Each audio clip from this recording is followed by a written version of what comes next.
Project Nanook, the Strategic Air Command's mission over the Arctic in the late 1940s, revealed that the magnetic North Pole was moving about 10 miles per year and is accelerating exponentially. After being analyzed by the OSS and the RAND Corporation, it was decided that reporting this news to the public would destroy the moral fiber of society and was kept private.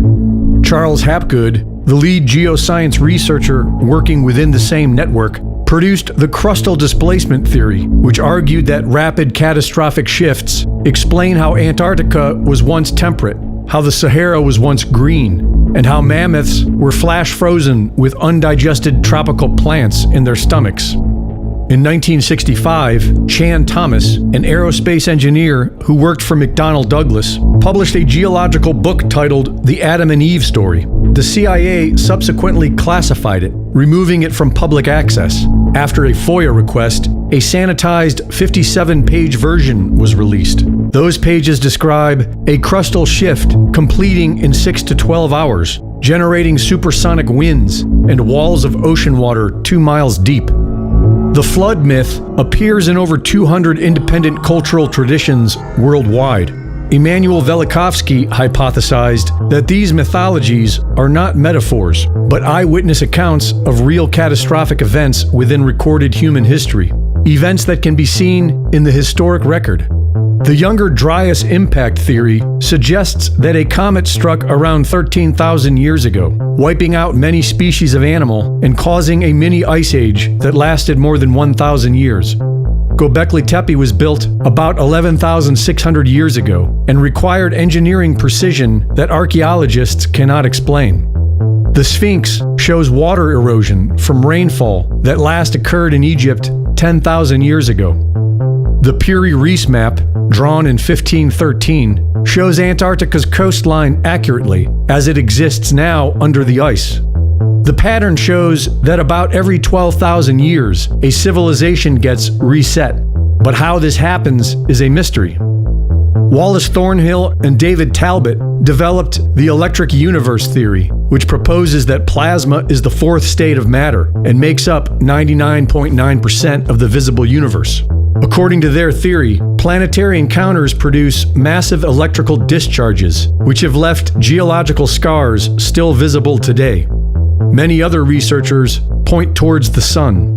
Robert M. Schoch of Boston University makes the case that the abrupt end of the last ice age, almost 12,000 years ago, was not caused by a comet, but was caused by solar outbursts that increased earthquake and volcanic activity, fires, high radiation levels, and massive floods. Among his evidence for this is vitrified stone at Scottish Hill forts and on the Giza Plateau. Douglas Vogt has been studying the causes of geomagnetic reversals since 1971. He identified the exact number of years between reversals to be 12,068 years, and argued that during a reversal, the sun novas and causes an ice age.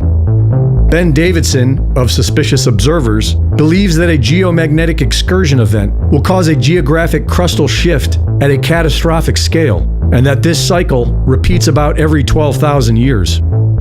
Astrophysicist Paul Laviolette argued that periodic superwaves from the galactic center, occurring roughly every 12,000 to 26,000 years, produce a crustal torque, earthquakes, volcanic eruptions, and massive solar events. He believed that the zodiac system encodes a warning about these catastrophic superwaves, and that smaller superwaves occur more frequently. Jason Brashears of Archaics.com theorizes that catastrophic reset events occur to some degree every 138 years, driven by what he calls the Phoenix phenomenon. He expects a significant event in 2040, with a larger phenomenon he calls the Nemesis X object in 2046. Most of these researchers seem to agree that the cycle is approximately 12,000 years, and the last event was between 10 and 12,000 years ago. And when you look at the behavior of world governments and the world's billionaire class, one can make the argument that a great reset is expected to happen soon. Greg Reese reporting. All right. Hello, everyone, and welcome to the Diamond Report Live. Hope you guys are doing well tonight. This is your host, Doug Diamond. It's 9:05 p.m. on May 31st, 2026. And hello and welcome once again. Thought the image on your screen was pretty appropriate, isn't it? We're all worried about the ticks that are out there, but the largest one that is sucking off all of us can be seen right there on your screen, and it's not much of a surprise, is it, when you think of it in those terms? Yes, well, anyways, hello and welcome. Glad you guys are here. Let's take a look at the news. Just a little housekeeping update here. We have the broadcast going out over the normal live stream tonight, except for Rumble, so my apologies to the Rumble folks. I did figure out what was going on with the live chat. However, tonight I ran out of time, so I couldn't integrate Rumble into the live stream setup. So my apologies to the Rumblers out there, but we'll have it back up and running next week. We should be good then. So, but we are on both YouTube channels, both Facebook pages like normal, as well as kick.com, and also Telegram. So we are in those places for sure. Anyways, yeah, let's take a look at this first site that I have pulled up. This is something that is very near and dear to me. It's not my website, but it's something that I was able to help with a good friend of mine, Mr. Brian, and it is now live and operational. We will point people to this and probably, I'm thinking, make a bit of a special report on this website time and time again. This website is so jam-packed with really great information that there's no way to squeeze it all in really in one broadcast, and if I do, then only so many people will see it.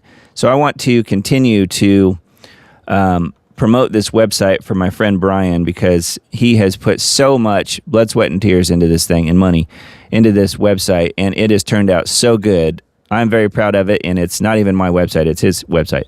I was able to help him with it a little bit. As you guys may or may not know, I build websites for a living in part and do other things as well, but mostly music-related things, actually. But I did help him a little bit with this website, but he had someone else that he had built it really, I would say, 99.999% of it.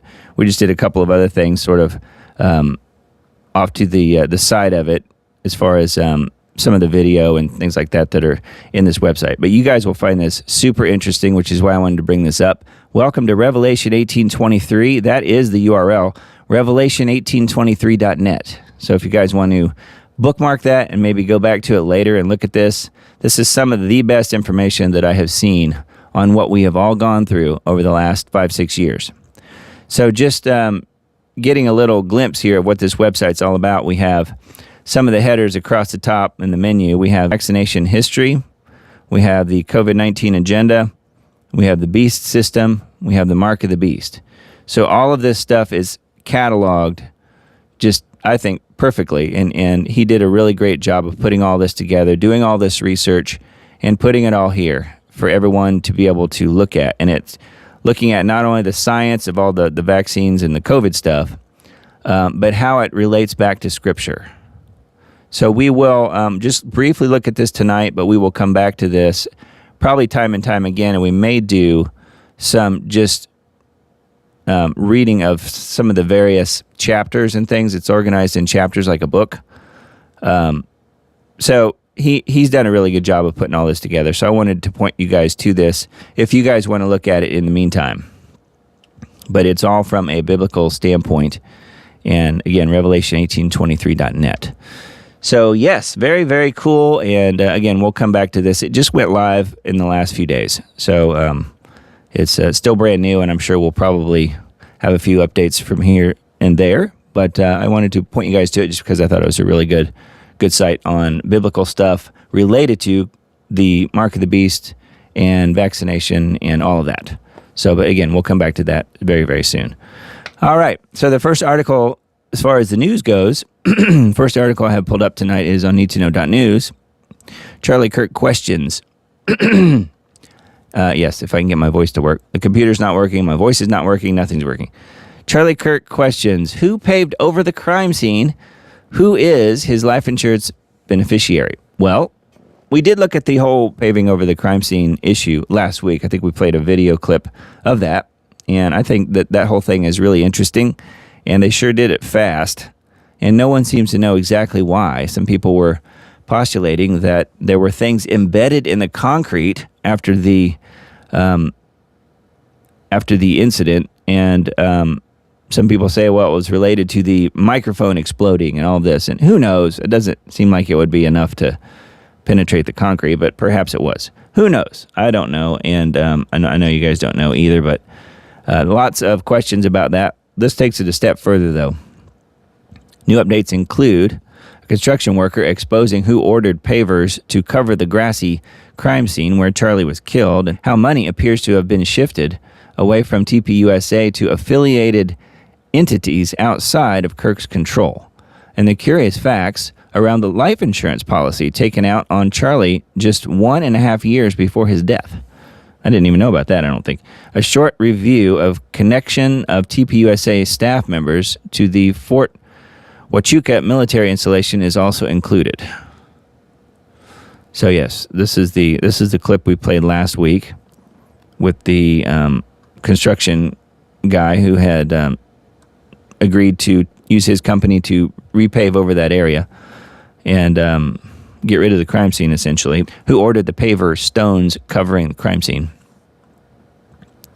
So there's some on this, and then it says audit and money shift to additional TPUSA affiliated entities.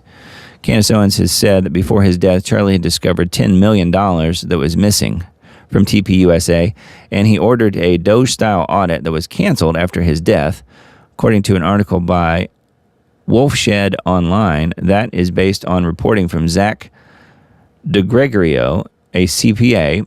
Turning Point USA was not a single nonprofit, but had 4 entities that included Turning Point USA, Turning Point Action, Turning Point Endowment, and America's Turning Point. Charlie issued a memo on September 2nd, so just a few days beforehand, announcing an emergency independent Doge-style audit that he promoted, and he promoted Justin Strife to COO over Tyler Boyer. 8 days later, on September 10th, Kirk was dead. The fiscal year 24 form for Turning Point USA shows a massive $8.56 million transfer to America's Turning Point. So a different entity. Fiscal year 24 revenue for Turning Point Action, the organization run by Tyler Boyer, jumped from $10.7 million to $27.2 million, a 150% explosion in a single year, while revenue for TPUSA under Kirk grew only 4%. So it went up 150%. This was, again, before he was killed. So it says new donors had been flooding Turning Point, but were bypassing Charlie Kirk entirely. They sent their money directly to Boyer's arm of the operation. So the whole thing is just getting weirder and weirder and weirder, doesn't it? It seems like it is. So further links, I guess, embedded video clips, some things from Candace's show as well. Fort Huachuca connections, there's quite a bit here. Lots of stuff on the whole Charlie situation, and indeed, it doesn't seem to be getting any clearer as far as what's going on there. It seems to be, in fact, getting cloudier, doesn't it? Anyways, just wanted to point you to that one if you're interested. Needtoknow.news, and then we've got several from that particular site tonight. So here's the second one. No doubt you heard about the Gaza flotilla. Freed Gaza flotilla activists allege Israeli abuse, including rape. Israel denies the claims. Yeah, of course, they've claimed that they're the victims here in this whole thing. That's what they've claimed. 430 activists released from Israeli custody after being detained on a flotilla for trying to break Israel's blockade on Gaza were subjected to abuse. Several were hospitalized with injuries, and at least 15 reported sexual assaults, including rape. It says, warning, very disturbing content on this video, I guess. The organizers of the aid shipment issued a statement alleging that Israelis threw detainees into containers on a prison ship and beat them over the head and ribs. Yeah, there were the scars to prove it. The statement added that at least 12 sexual assaults have been documented on that vessel alone, and I won't go into what happened, but let's just say there was some penetration by a handgun. Wow. Israel denies all the allegations. They said they're the victims. There's a history of rape accusations against Israelis. In 2024, guards at the SDE Timon military base and prison in Israel were accused of raping and torturing a Palestinian man. Videotape of the event was later released. But again, it was all someone else's doing. It was never Israel's fault. It never is. So anyway, I did watch some of this video earlier. This is a Sky News video. And let's see here. Israel's Minister of National Security, Ben Gvir, attacks a female activist. So he's here in this video. Free Palestine! So they make her sit down. There he is there. They make her sit down. As soon as she yells Free Palestine, they basically just grab her and toss her to the floor. ככה צריך.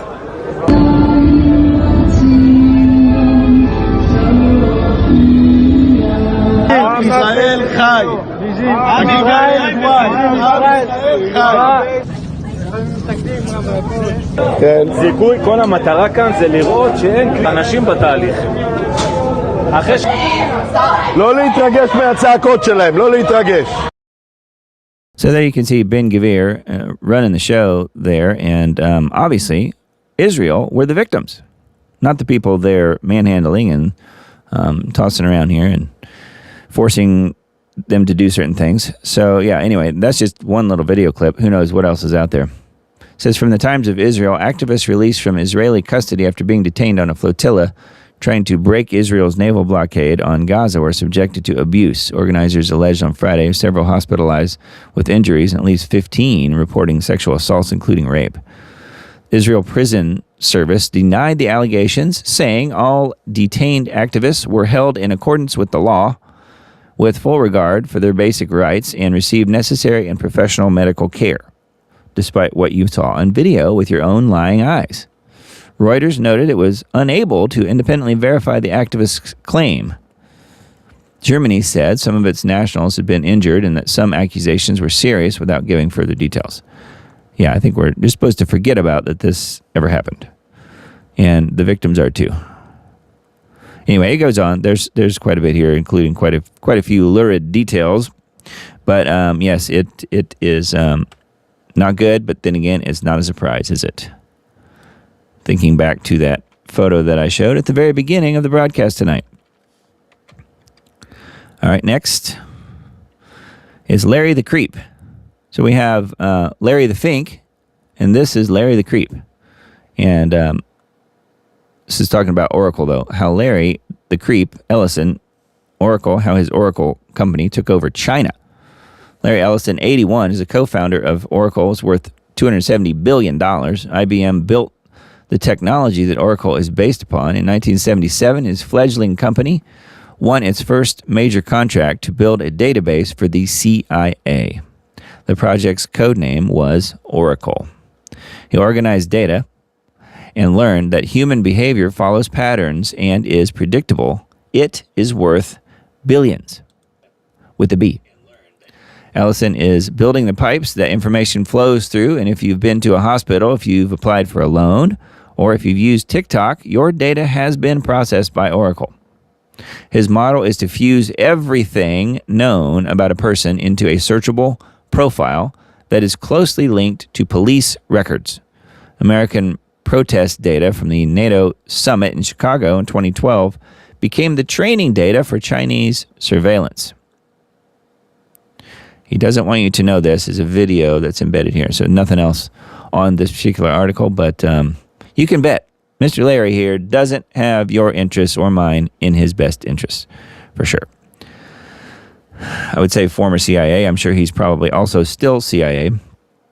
But they set him up. They got him going, and this details it right here. I think I mentioned that last week, that they set him up. They got him going. And in fact, yes, he won his first major contract. I think he was set up to make sure it was won by him, to build a database for the CIA. Project's codename was Oracle. Yes, organizing human information is what it's all about. And that kind of work is definitely needed in the end times, is it not? That's what this show is all about. Breaking news that proves we are living in the end times. We mentioned this last week as well. Trump's IRS settlement bars tax audits of Trump and family. 35 former judges asked for an investigation. Only 35. Why don't they all ask for an investigation? President Trump, two of his sons in the Trump family business, filed a lawsuit alleging that the IRS and its parent agency, the Department of the Treasury, had failed to prevent a former contractor from leaking Trump's tax returns to the media. The Trump's $10 billion lawsuit and two administrative claims that they filed for damages resulting from the unlawful raid of Mar-a-Lago and the Russian collusion hoax were dropped. In exchange, so this is the quid pro quo. In exchange, the IRS agreed that it would no longer pursue claims against Trump, members of his family, or his businesses over allegedly unpaid taxes. How about that? The settlement also included a $1.8 billion anti-weaponization fund that would be established to compensate alleged victims of the weaponization of law enforcement. Some critics are concerned that J6 protesters and conservatives could be compensated. Well, of course they could be, and they should be. I like that. Some critics are concerned. They're concerned that J6 protesters and conservatives could be compensated. A bipartisan group of 35 federal judges have asked the federal court to reopen the case and investigate whether the two parties' $1.8 billion out-of-court settlement was an act of fraud against the court that could enable Trump to funnel payments to his political allies. Yeah, so I don't know if they're actually going to do this. It's just interesting that the judges are asking for further investigation, rightfully so. And the whole thing is super, super suspicious and comes at a time when it seems to me like he gets out of all this stuff and gets out of ever having to really report anything back to the IRS again in the midst of continuing a brand new war funded by Israel and all of that. And not to mention all the data centers that are about to be built everywhere in the U.S. So seems to me like there's another quid pro quo happening, isn't there? I don't know. It looks very suspicious. And again, we mentioned this last week, but it's very true. Just think about it for a second. Trump said on the campaign path and many, many times, even after he was elected, that he was going to do away with the IRS. He was going to shut it down. But what he actually meant was, he didn't tell us this little detail. He actually meant he was just going to shut down the IRS from investigating him and his family. That's all he meant. So, there you go. That's where we are. Our illustrious commander-in-chief.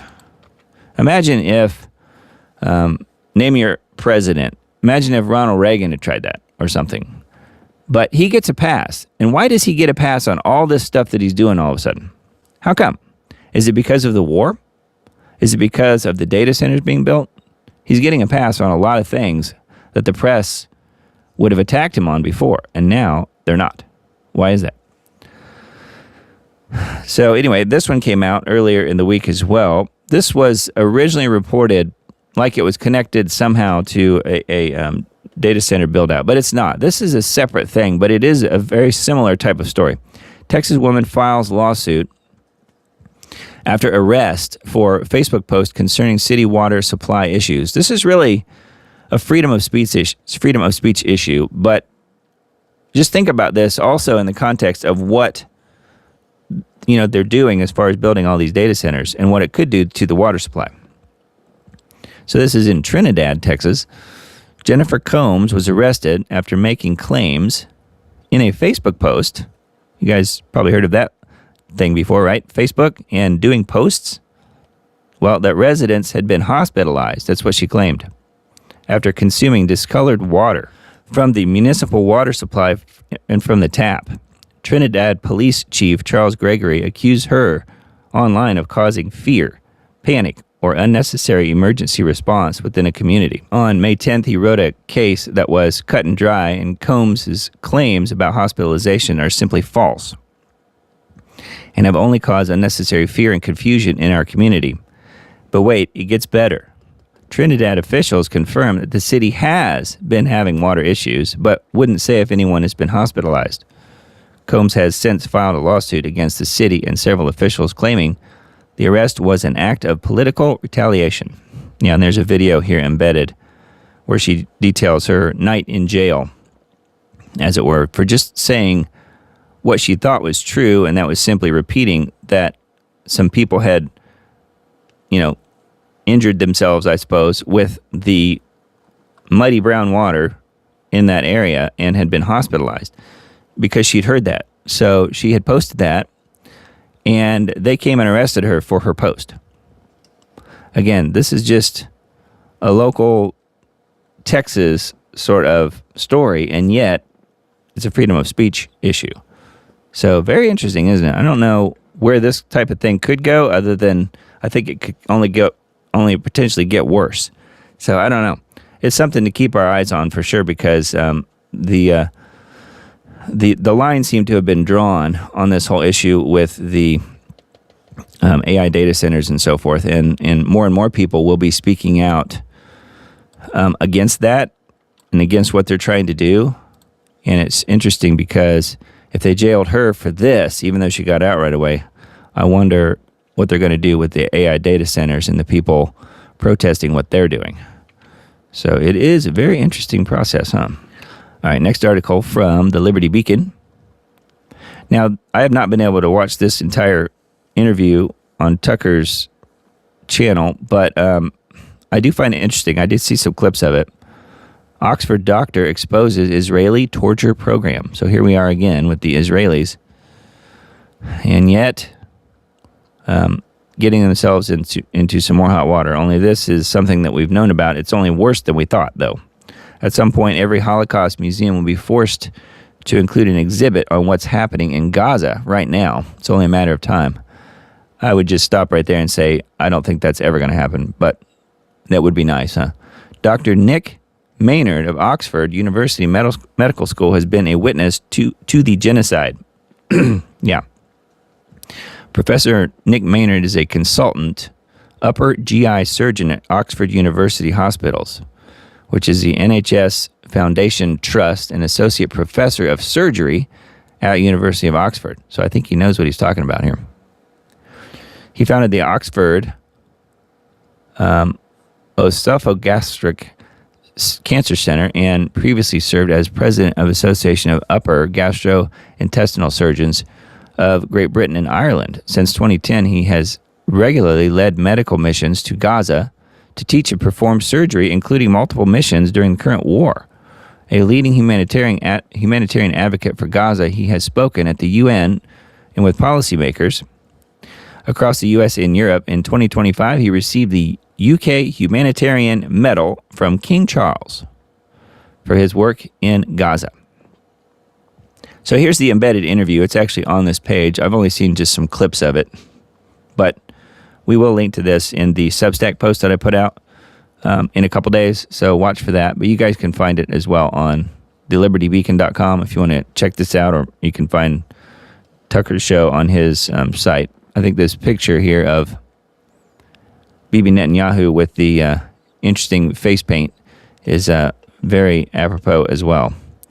It reminds me of the painted handprint that they had on the bad guys in the Lord of the Rings movies. If you guys remember, the Uruk-hai, or whatever they're called, that were like part orcs and part goblins, those real big guys. They had those same face handprint type things on their face. Anyway, I think there's something to be said about the Uruk-hai. This one says, it figures feds go after anti-tech extremists as AI hatred grows. So this is the next step. This is kind of what I was alluding to earlier. Protesters gather outside Prince William County Government Center in Woodbridge, urging the county to limit the areas in which data centers may be built and to decline the Digital Gateway project next to the Manassas National Battlefield. It says now there is a stigma associated with AI data center protests around the country. Go to city council meetings and sound off because humongous data centers are invading your space? ? carry a sign on the street criticizing data centers? Question mark. Criticize people like Sam Altman or Elon Musk on social media? You could be tagged a neo-Luddite and find yourself on a government naughty list, being surveilled everywhere you show up. This is not speculation. As Wired reports, in California, Illinois, Indiana, New Jersey, Oklahoma, and Wisconsin, state and local police have removed or arrested speakers at town halls who criticize data centers, and in one case before they were even allowed to speak. So that's where we're headed here, I think. The scale of opposition to AI is massive. 70% of Americans oppose local data center construction. Hundreds of groups are active in 42 states. And $156 billion in projects faced delays or were blocked in 2025 alone. Technocrats hate anyone who rains on their parade.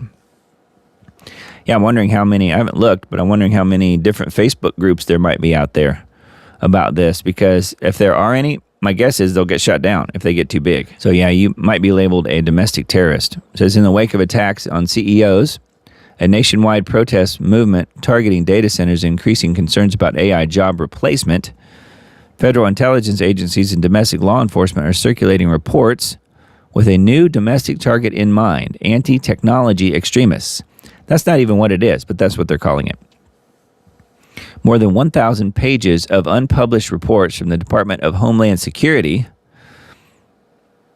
the FBI, and fusion centers obtained by Wired show a national shift taking place to surveil this new and worryingly broad category of people and activities deemed an emerging threat. The new effort follows Trump's National Security Presidential Memo 7, which instructs the Department of Justice to target anyone holding anti-American, quote-unquote, anti-Christian, quote-unquote, and anti-capitalism, quote-unquote, beliefs.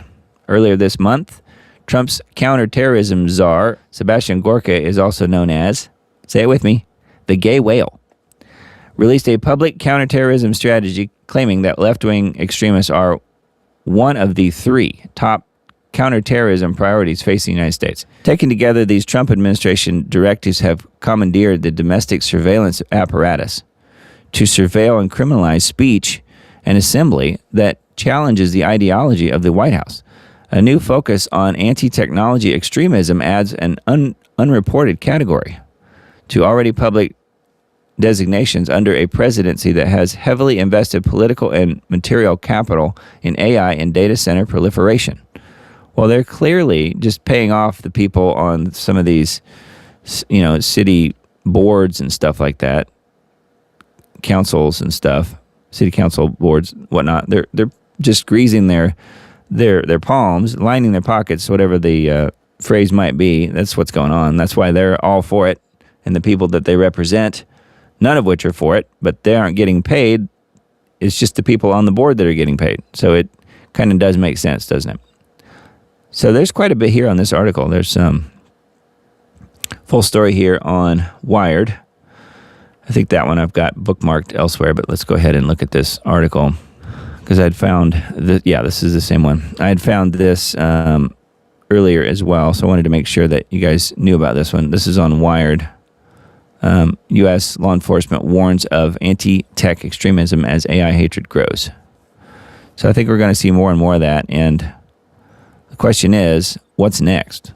How will the government deal with all these people hating what they're trying to do, and yet they're doing it anyway? Data centers are not job creators, that's for sure. I mean, they might have, just a handful of jobs, but keep in mind, the whole purpose of AI is to replace you in your job or in whatever job that happens to exist. So it's not going to create very many jobs. The main jobs will be the, tens of thousands of video graphics boards that will have to be replaced in every one of these data centers about every 3 years because they burn out.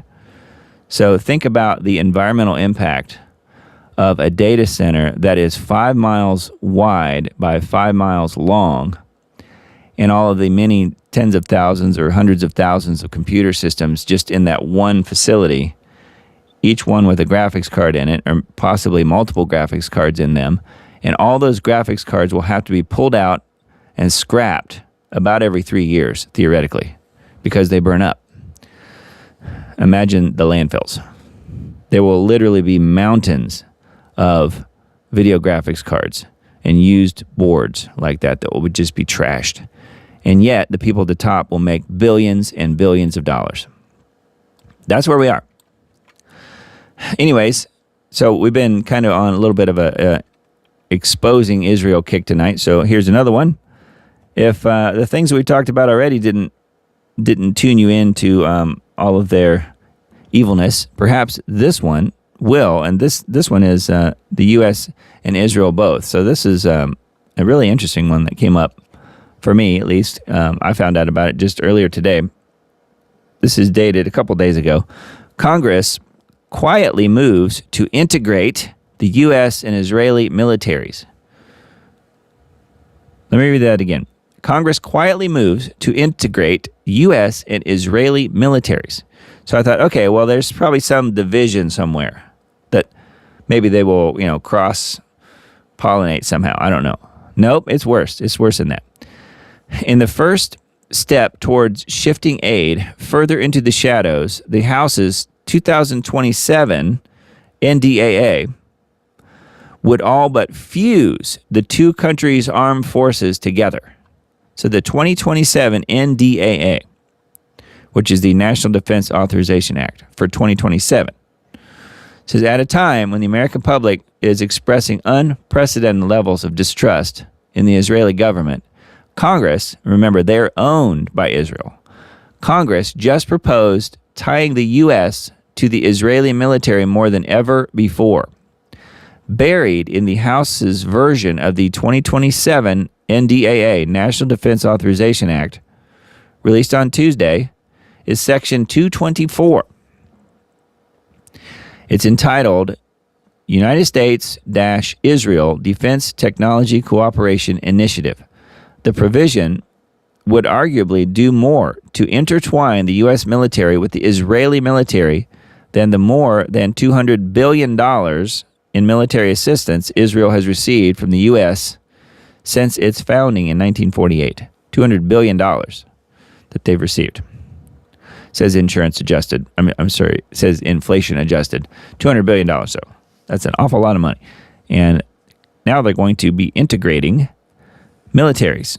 So no wonder they were so excited about Ed Galrain when he got brought in to replace Thomas Massie. His number one and really only platform that he was talking about was we need to bring back the draft in the U.S.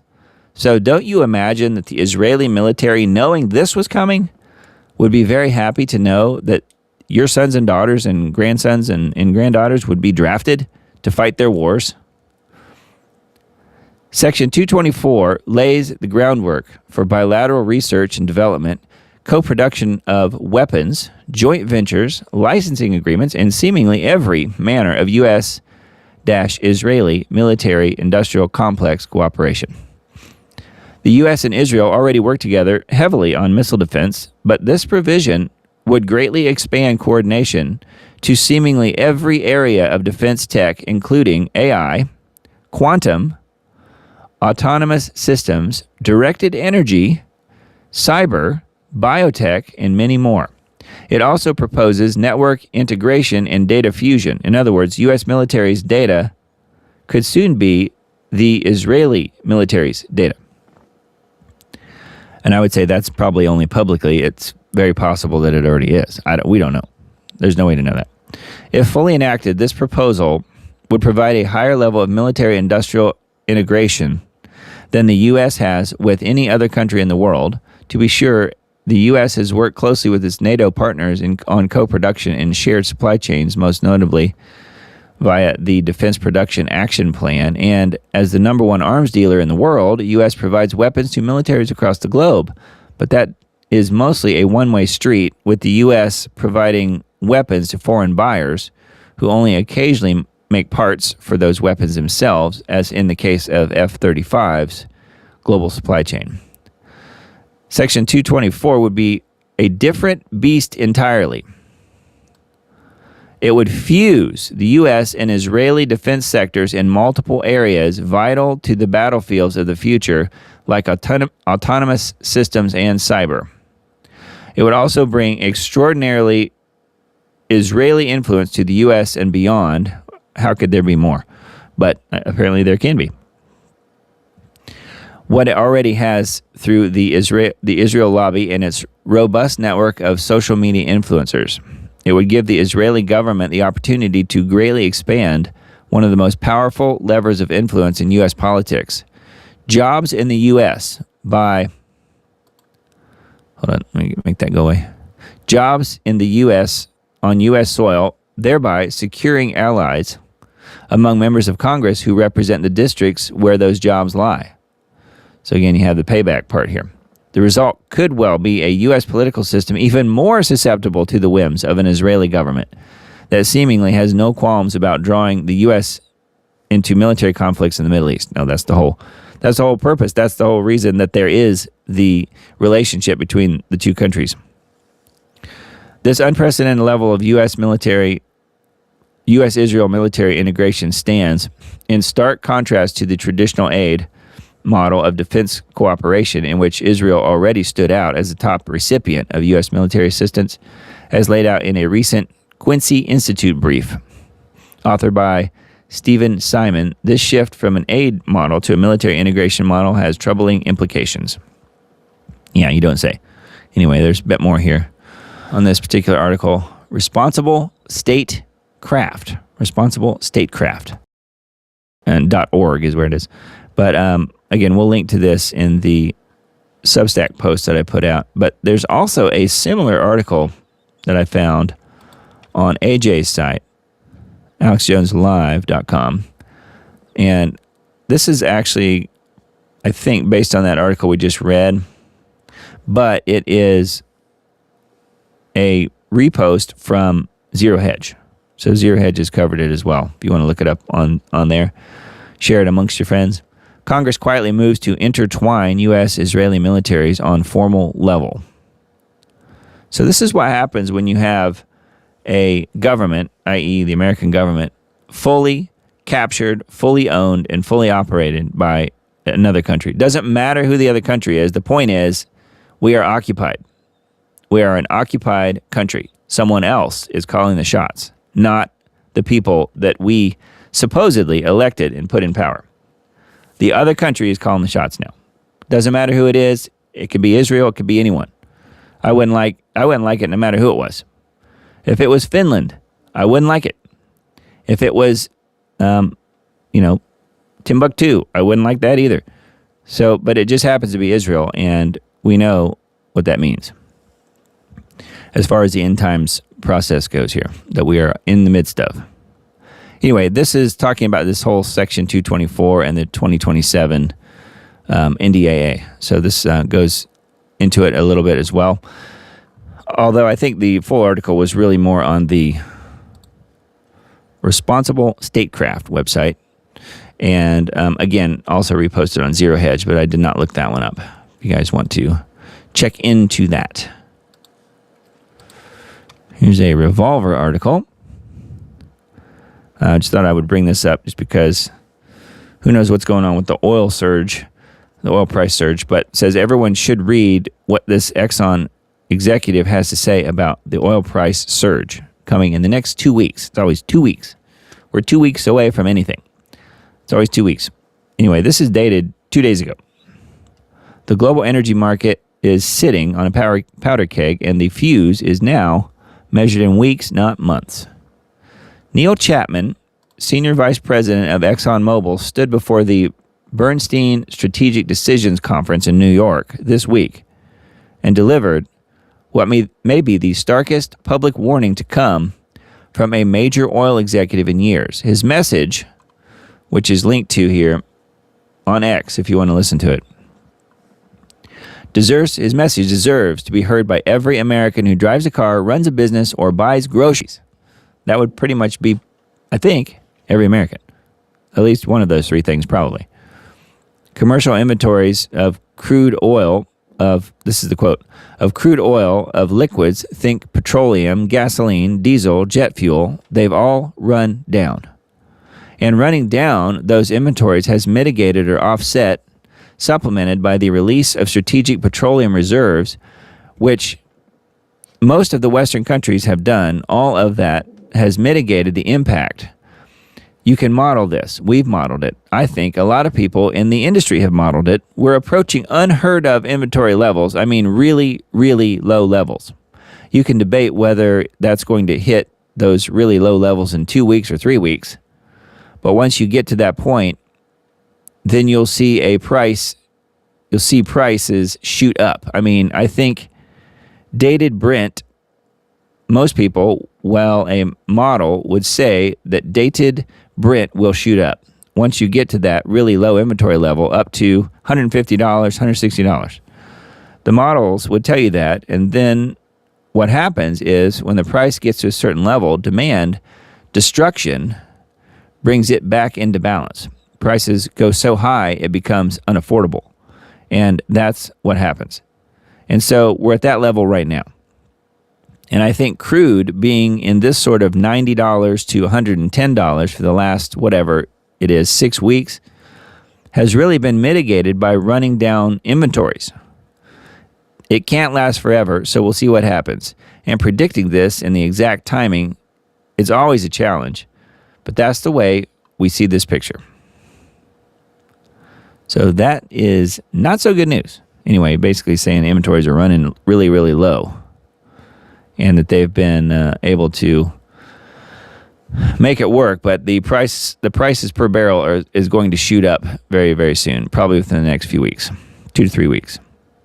Talks about the Strait of Hormuz being effectively closed down since the outbreak of the war, and so on and so forth. What it all means, how it all got to this point, and so forth. So, anyway, just something to keep an eye on, and I know you guys, many of you are already. You can't really help it. When you go to the gas pump, you sort of have to see what you're paying. So, but just know that it could go even higher, and most likely will. This article is on revolver.news. All right, I wanted to mention this. We've talked about the ticks quite a bit off and on this show since the whole alpha-gal thing came up.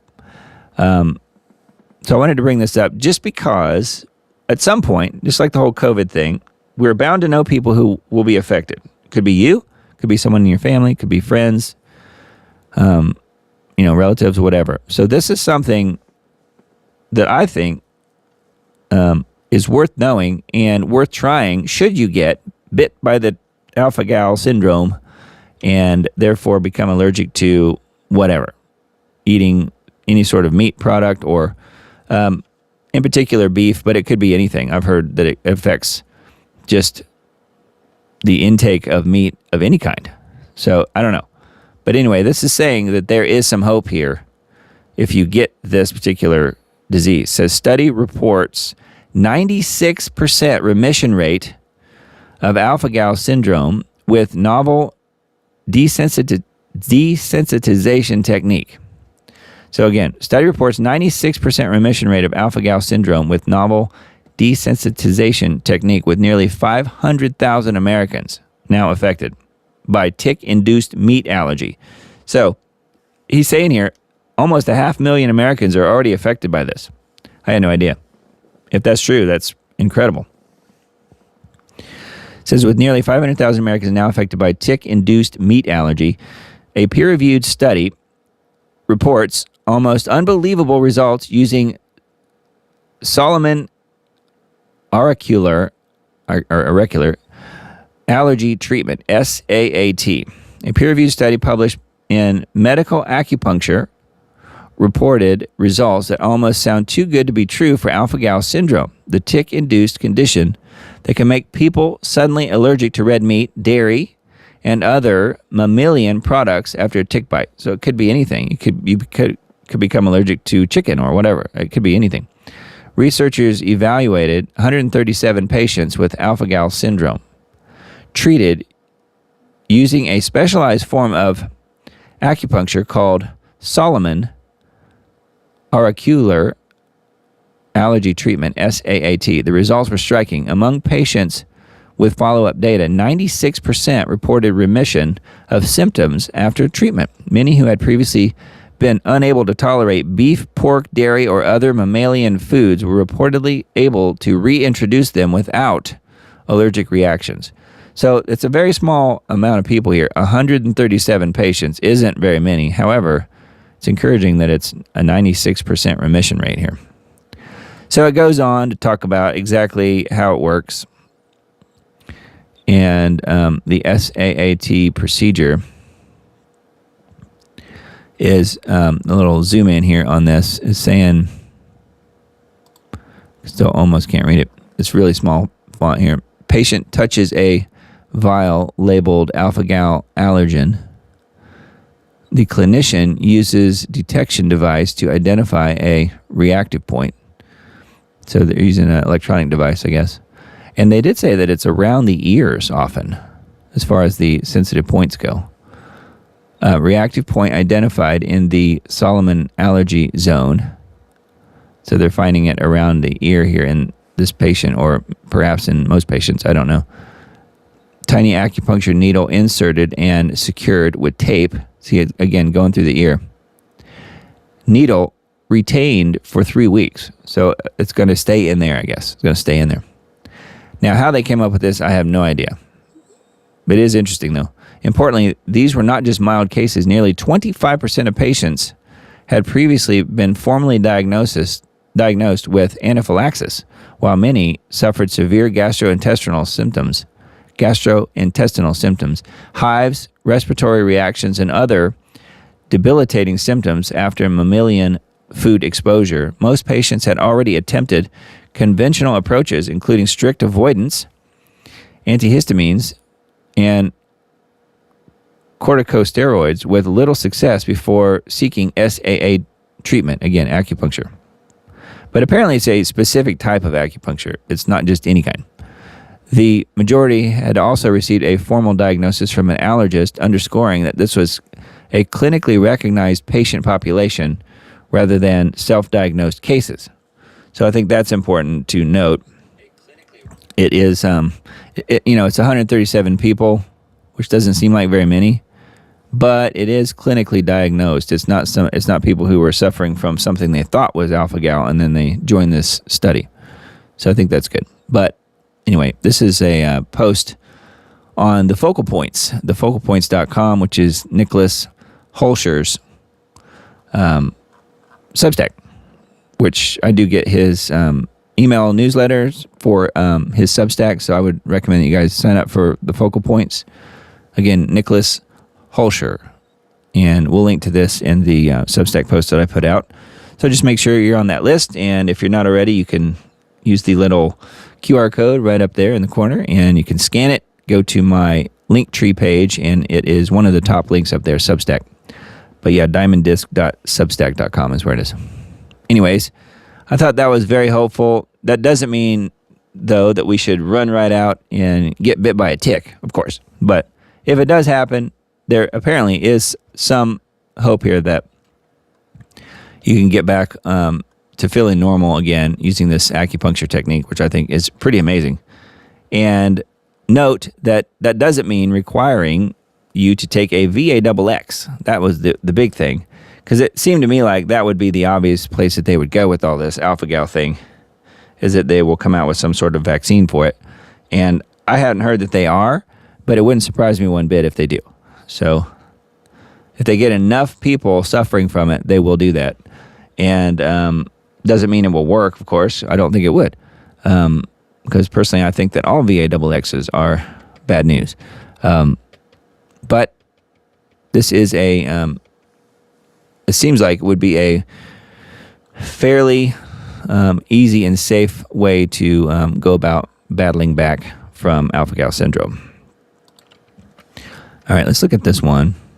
Oh yeah, speaking of little tiny bugs, well, Google is planning to release, why Google? They are planning to release 32 million mosquitoes across Florida and California. So we have Bill Gates releasing the ticks, and now Google is going to release 32 million mosquitoes across Florida and California. The company has asked the EPA, the Environmental Pollution Agency, for permission to proceed, with the public given until June 5th to respond. So just a few days. The mosquitoes are infected with, it's infected with the Wolbachia bacteria, which stops them from reproducing and slowly collapses the wild population from within. Google's previous debug project trial in California's Central Valley nearly eliminated mosquitoes from 3 test sites entirely. A separate trial in Singapore cut dengue cases by 70% within 12 months. So Google is helping humanity. Well, there's a first time for everything, isn't there? Google has now released over 1 billion mosquitoes across 4 continents.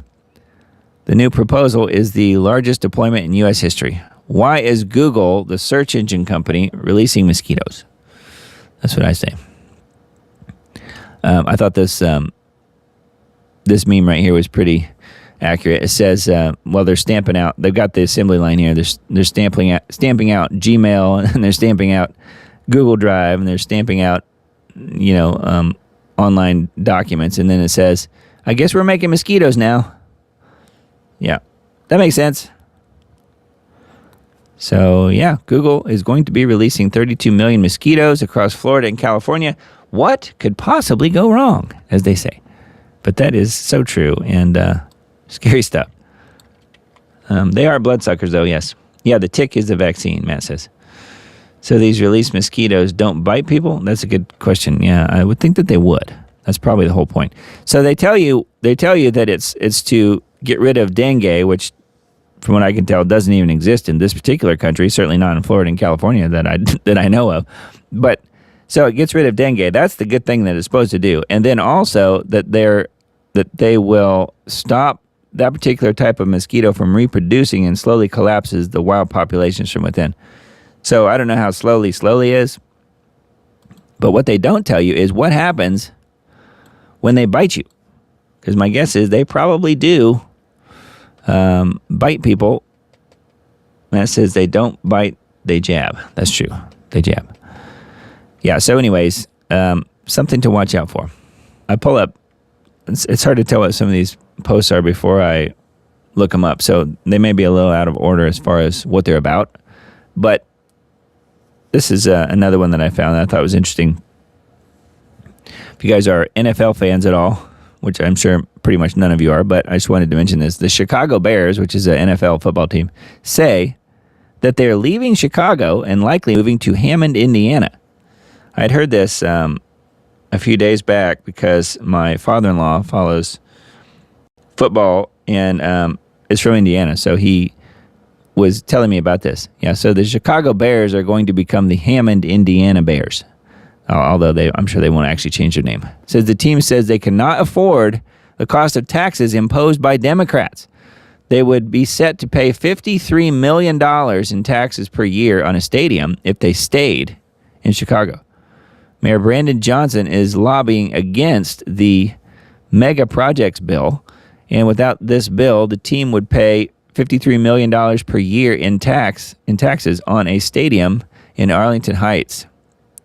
Because of this, moving to Arlington Heights isn't an option and will most likely leave for Indiana. The taxes in America are so beyond out of control, it is insane. We need a complete reset in this country. Yeah, but not the way that they're talking about doing the reset. Hammond Eggs. Yeah, there's the new team name now. Hammond Eggs instead of the Chicago Bears. So I like that. Hammond Eggs. What else would it be? Yeah, anyway, there is a video here embedded that's a few seconds long explaining the whole process, but I just thought that was pretty funny, actually. Kind of interesting. But yeah, the taxes are absolutely insane. But they're doing in Illinois what they've been doing in New York and in California. So yeah, this whole thing with the 250th anniversary of the country, the U.S., this has become quite the ordeal here. It says Trump pushes for cancellation of Freedom 250 concert after overpriced singers dropped out in scathing Truth Social rant, meaning he had the scathing rant. Donald Trump is advocating to cancel the Freedom 250 concert after several singers have dropped out. And I thought the list of singers here were very interesting, and they're all people that were around mostly in the 80s and before. Artists include Morris Day. You guys even know who Morris Day is? I did. You remember a band called The Time? Yeah, Morris Day and The Time. Morris Day, Young MC was a rapper, one of the earlier rapper guys. The Commodores. It does not say Lionel Richie, though, so I guess it's just the Commodores without Lionel. Bret Michaels, the lead singer from Poison, band from the 80s, and Martina McBride pulled out of the event that is set to go down at the National Mall this summer to celebrate the 250th anniversary of American independence. This is on a website called OK Magazine. It says, President bashed the concert in a scathing Truth Social post on Saturday, May 30th, and demanded that it be scrapped completely. He just wants to cancel it. Yeah, what's funny, though, is that he basically bothered to insult these people who were going to come perform. And, of course, that's what he does. You know, cancel it, Trump wrote, just like I canceled my involvement with the failing and unsafe to be in Kennedy Center because a highly conflicted, crooked federal judge, according to what Trump's saying here, said that I should not be allowed to spend my time and money in order to make the center great again. So this has all become about the Kennedy Center. Actually, far greater than it ever was before. It would have also been nice to see a Republican-Democrat union bring it back to life. So he made it about the Kennedy Center. The POTUS also suggested in his post that there should be a giant Make America Great Again rally, which he actually means Make Israel Great Again rally, instead of having overpriced singers who nobody wants to hear. Anyway, yeah, so that was pretty much it, I think, on this one. So Trump on the rampage yet again. Shocker, I know. But he likes to lash out just like a little kid might whenever he feels wronged. All right, I got a couple of articles from the Daily Signal. This one's the first one I came across. Newsom's, or Gruesome as we call him on this show, Gavin Gruesom's reign of madness, California's modern-day Caligula. He looks like a vampire or something. It says, just as the deranged Roman emperors Caligula, Nero, and Commodus turned their empire's treasury and laws into weapons against their own people, Governor Gavin Newsom now seeks to seize 100% of any federal compensation awarded to Californians harmed by government weaponization.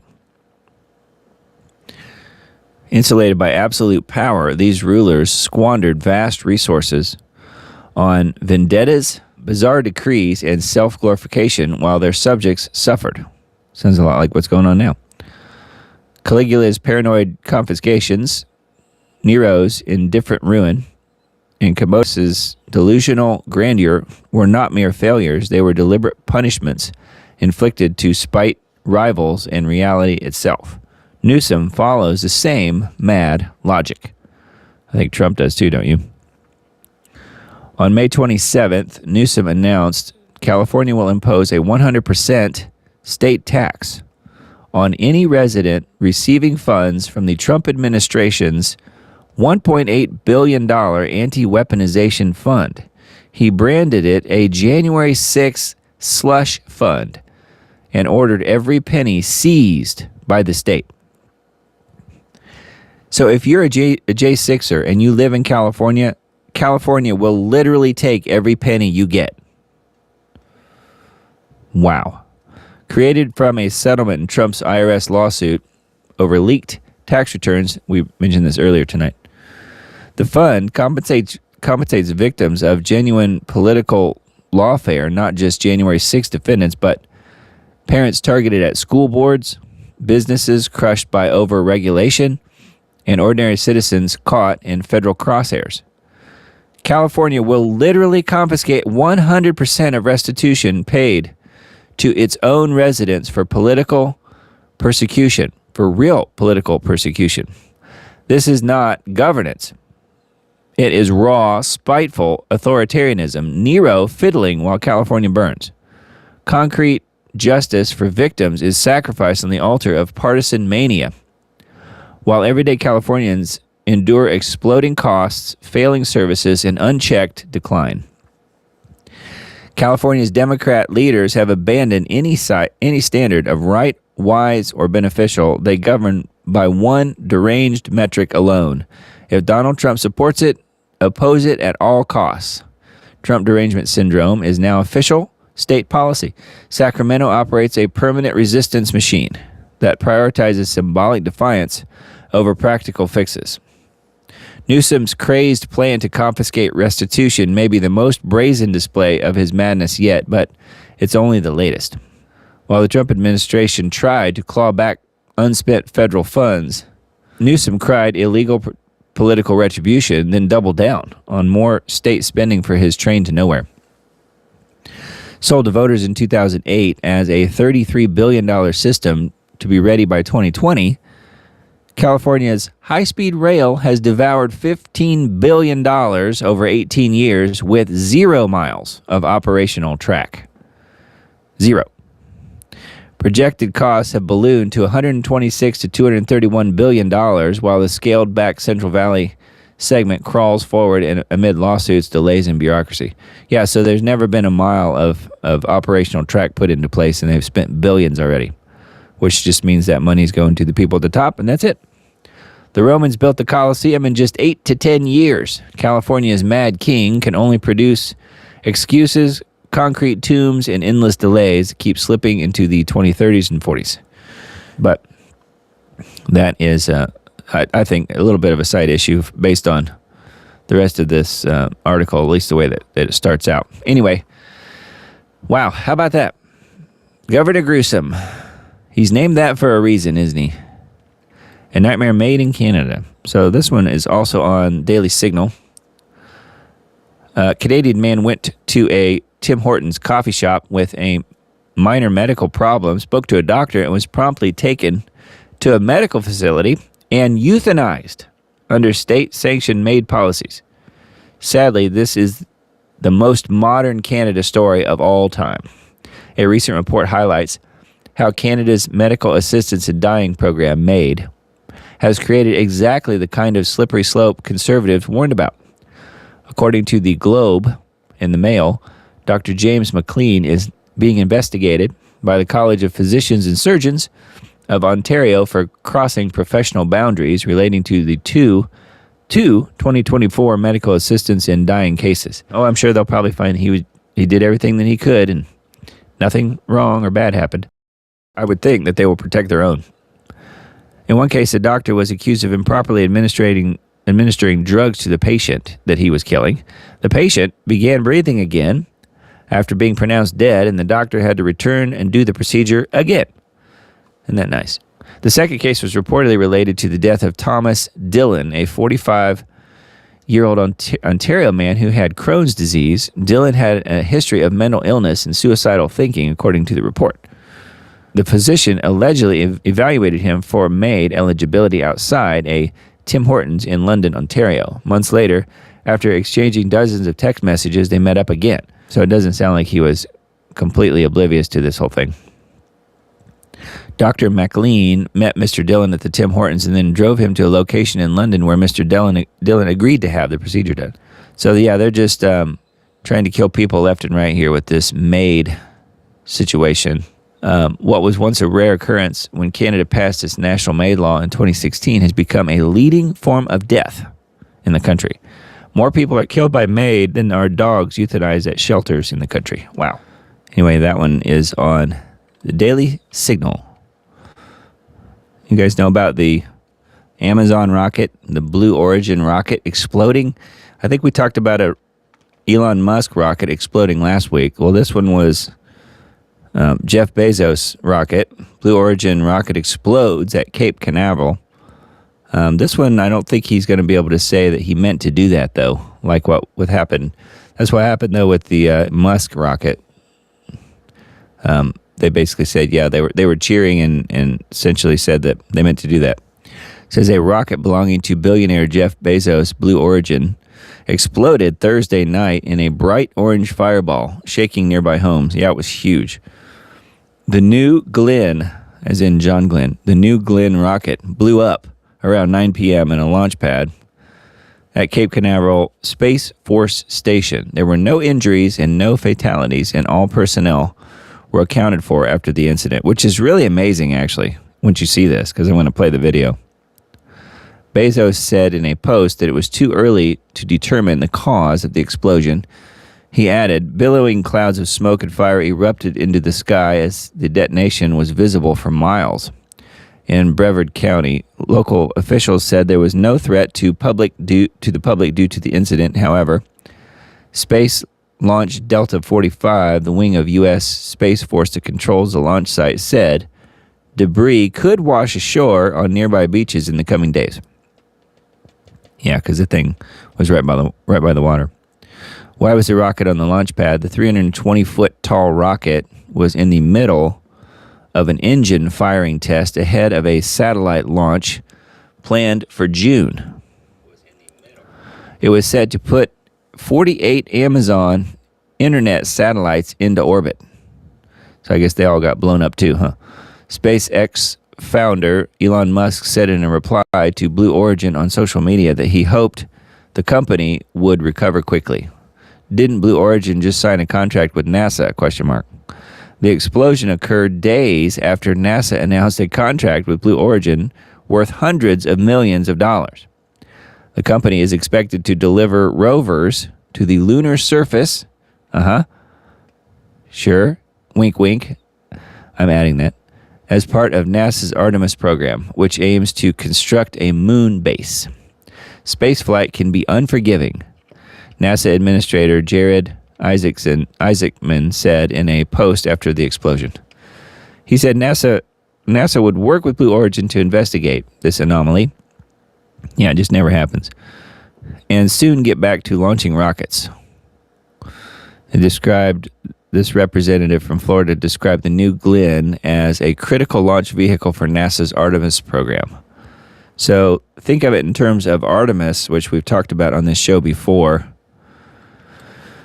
and the fakery involved in that. And then you got to see the explosion, though. This is pretty incredible, and it's got 14 million views, so you know it's good. This is from Spaceflight Now on X. Here's our video of the explosion at Launch Complex 36. It happened about 9 o'clock as Blue Origin was beginning a static fire test of its new Glenn rocket. Anyways, yeah, let's look at this. Here we go. I'm going to mute it, but I don't think there's any sound anyway. You can see it light up here. Yeah. It's just amazing. That's just such a unbelievably impressive explosion. I don't think they could do that again if they tried. Spaceflight Now, May 28th. Let me go full screen here. Again, no sound on this. There's no sound on the video anyway, but that's just an amazing explosion. And that no one was injured. No one was killed. So they say. Who knows? But that is really impressive. I must say. But yeah, you can see the water right there. You gotta figure there's some stuff going in the water. So the rocket exploded, and the tower nearby it, I guess it was these towers, they lose a tower, but the other one stays in place. I don't know. It's pretty amazing. It seems strange though that no one was hurt. But there you go. Again, very impressive. All right, let's get out of that and go back. Okay, so anyway, that one's on X. And we'll link to all this stuff in the Substack post if you guys missed that. I usually try and mention it. But yeah, lots of stuff to talk about this week, so it'll all be in the Substack post. So we mentioned Charlie at the beginning of the show tonight, the crazy person in the hot pants who claims to be his wife, Erica, apparently has been threatened here. Texas 26-year-old arrested for alleged terror threat against Erica. South Texas officials accused a 26-year-old man of making terroristic threats through an online comment threatening violence against a Turning Point USA event and the organization's CEO, Erica Kirk. Jacob Wenski faces charges of a third-degree felony count of terroristic threat involving public fear of serious bodily injury or public disruption, county records showed. The San Antonio area news outlet posted on Facebook about TPUSA's Women's Leadership Summit, slated for early June at the city's Marriott River Center. TPUSA expected over 2,500 people to attend the 3-day summit, which would include over 24 notable speakers, including Arkansas Governor Sarah Huckabee Sanders, pro-life activist Allie Beth Stuckey, and women's sports advocate Riley Gaines. So this crazy person here, Jacob Wenski, allegedly commented, "I know exactly where to bomb," under the post, according to reporting by San Antonio Express News. The 26-year-old allegedly also wrote, quote, "I can't wait to be the valet for her escort," end quote, to the post, referring to Kirk. Investigators used Wenski's email address, phone number, and IP address to identify him and charge him with making mass threats of violence. So how about that? So they're able to go after this person right away. And yet, if you threaten the right people, they just ignore it. Imagine that. Local police were informed of Wenski's warrant, arrested the suspect without incident on Wednesday. San Antonio police spokeswoman told this website, World, on Thursday. Records show the suspect remained in custody on a $60,000 bond. And we talked last week about one of the bonds that was set for Chud the Builder, if you remember, got into basically a wrestling match with a person who didn't like him outside of a courthouse or something, and firearm goes off, hurts both of them. Nobody's killed. They're both injured, but nobody's killed. And he had a $1.25 million bond. This guy has a $60,000 bond. I wonder why. How has Turning Point responded to the arrest? The conservative activist group released a Thursday statement thanking San Antonio police and the FBI for quickly responding to the alleged threats. Anyway, that's not good, but it is interesting. I think it doesn't mention in here, in this article, but the guy also threatened basically all Christians. He basically said all Christians need to be KILLED'd, something to that effect. And, Erica could just be the high-profile person that he wanted to go after, but it seemed like he was saying basically all Christians need to go. So, wow. Again, breaking news that proves we are living in the end times. All right, and then this one, this is I've got a couple articles from this site. This is also a Substack, but it seems pretty good. I've tried to look at some of their other articles. It's called Drop Site News, and it seems pretty, I would say, it doesn't really lean left or right. And I think down here at the bottom, they say, well, somewhere I read it, that, I don't know where it was, but anyway, it was said that they're trying to be as neutral as possible. So this one is stating here, U.S. and Iran draft deal pending Trump approval.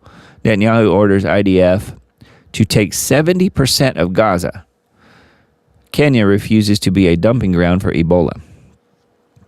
So this is three major things here really in one post, I guess. This is dated a couple days ago now. U.S. and Iran near preliminary MOU to extend the ceasefire 60 days and open permanent peace talks. Oman tells Treasury Secretary Bessent it has no plans to participate in the Hormuz toll plan. Trump team quietly developing indirect financing mechanisms for future payment to Iran. U.S. oil stockpiles fall for fifth straight week. Israeli officials privately urge Trump to abandon the Iran talks. Of course they do. Assassinate the lead negotiator. They want that as well, report says. Israeli strikes kill 31 across Lebanon on Thursday. Israeli forces push north of the Litani River. Says UNICEF, 11 children killed or injured by Israel daily in Lebanon. 11 children killed or injured by Israel daily in Lebanon. It's okay when the Israelis do it, though. Lebanese and Israeli military officials to hold U.S. brokered security talks. Israeli attacks kill at least 14 Palestinians in northern Gaza on Thursday. Netanyahu orders the IDF to expand control over to 70% of Gaza. UN reports document Israeli rape, sexual abuse of Palestinians, which we talked about that earlier, about the flotilla. And then says Israel approves major settlement expansion plan in Jordan Valley. AIPAC routes millions to Michigan State candidate Haley Stevens through third-party processor. So there's all these little headlines here. This is apparently all the news headlines for the day or for a few hours or so. Posted here on DropSite. So anyway, thought that was interesting. I didn't even read them all. There's more. And then a full article as well. And then here's one other one from the same site. This is one that I may include in what we're doing here on the Diamond Report. So we'll see how it goes. Israel has physically divided Gaza with over 25 kilometers of earthen barriers. Newly constructed Israeli military bases along the Yellow Line appear like elevated military forts in Gaza's devastated landscape. Huh. So that's what they're showing here in this map, I guess. Israel has constructed 25 kilometers of earth berms, roughly, along the Yellow Line in Gaza, and is fortifying 38 military bases on the eastern side of the territory it controls. Wow. So over here is where this is talking about. Doesn't really zoom in on that picture, but that's where it is, on this northern flank here. And then there's a few down here too. So anyway, yeah, 70%. They're taking 70% of Gaza over, according to Bibi. Not surprised. Not surprised at all. Ukraine denies to the UN that its drones killed 21 students. We mentioned this last week. But Ukraine said, nope, we didn't do it. When, of course, they were the only ones that it could be. Kiev's Western backers refused to condemn a double-tap Ukrainian drone strike on a packed college dorm. Yeah, remember, it killed mostly girls.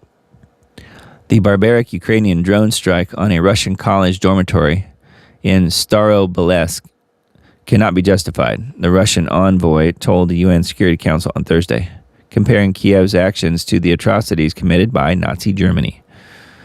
A total of 21 students, most of them young women, were killed in the attack on May 22nd, while 44 others were injured. You can see a few of their pictures here. Speaking in a Security Council meeting in New York, Ukrainian representative dismissed the so-called incident, quote-unquote, in Starobilesk as a fake story, accusing Russia of spreading yet another propaganda narrative. This is how evil these people are running Ukraine. U.S. Deputy Envoy Tammy Bruce condemned what Russia described as retaliatory strikes on Kiev as obscene and unacceptable.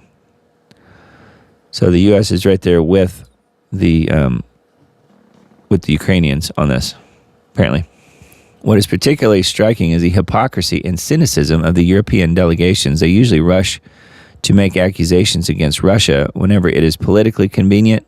Yet in this case, they have chosen to essentially ignore the tragedy and pin the blame on Moscow. The Russian diplomat said 51 civilians have been killed by Ukrainian forces over the past week, and 199 others were injured, including 20 children. He added that over the same period, Ukraine launched more than 4,300 drones at civilian targets. 4,300. Including residential neighborhoods, schools, and hospitals. Because that's what they do, don't they? Let us reiterate what we have said so many times before. Our armed forces do not target civilians or civilian infrastructure, he said. So that's total gaslighting. He says that, and then that's pretty much all they do, is target residential areas and stuff. So anyway, there you go. That's an update there on Ukraine and Russia. And then mentioned this, not this piece of it, but the fact that Israel is going deeper into Lebanon. Captures medieval castle. Western Jerusalem is continuing its bombing campaign and ground operation despite the supposed ceasefire. Yeah, because Israel has no one telling them to stop, and they just do whatever they want. Israel has captured the Beaufort Castle, a 900-year-old Crusader fortress and a key vantage point in southern Lebanon, hailing the development as a dramatic shift in the ongoing campaign. What shift? I mean, they're just taking over and killing everybody. That's not really a shift. The takeover of the site was announced on Sunday when West Jerusalem circulated photos of Israeli and Golani Brigade flags flying above the fortress. The medieval castle, also known as Kalat al-Shakif, was previously used by Israel as a base during the 2-decade occupation of southern Lebanon that ended in 2000. Oh, so they grabbed it back, I guess.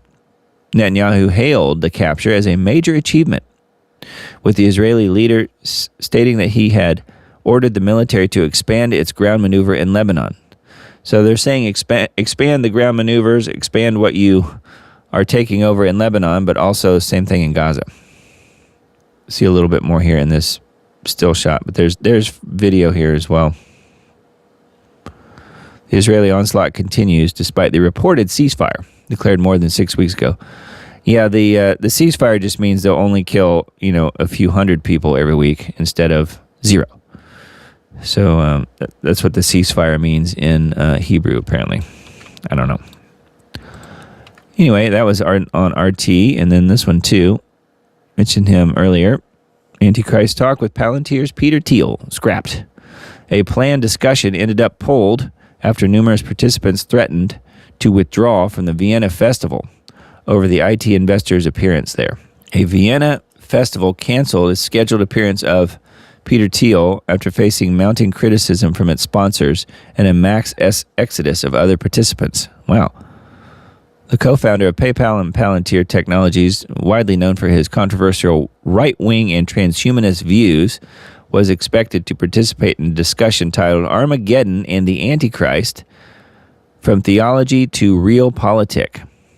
This year, the festival declared itself the Republic of Gods, advertising itself as a space of radical criticism and new beginnings. The scheduled panel immediately drew controversy, with some seeing it as an opportunity to debate Thiel's controversial ideas, while others argued the entrepreneur's apocalyptic worldview should not receive any platform at all. His scheduled appearance has been criticized by the Vienna city authorities, which sponsor the festival. So they're telling him to go back home to South America, where he's just moved. Yeah. Anyway, yeah, he does seem to be obsessed with talking about the Antichrist. I did do a search earlier to see if there was any connection between Peter Thiel and KC3, King Charles III, and from what I could tell, there isn't anything public. Doesn't mean there's no connection, but basically said that they do run in some of the same circles, but there is no direct connection between the two. So he is really interested in the Antichrist, though. I will give him that. That's very interesting that he is. And why is that, I wonder? Maybe he thinks he is the Antichrist, you suppose? Surely not. He thinks he's a good guy. All right, and then I wanted to mention this in case you guys happen to be Netflix subscribers or know people who are. The streaming giant exploited users and their kids to make billions of dollars selling their data, a legal complaint alleges.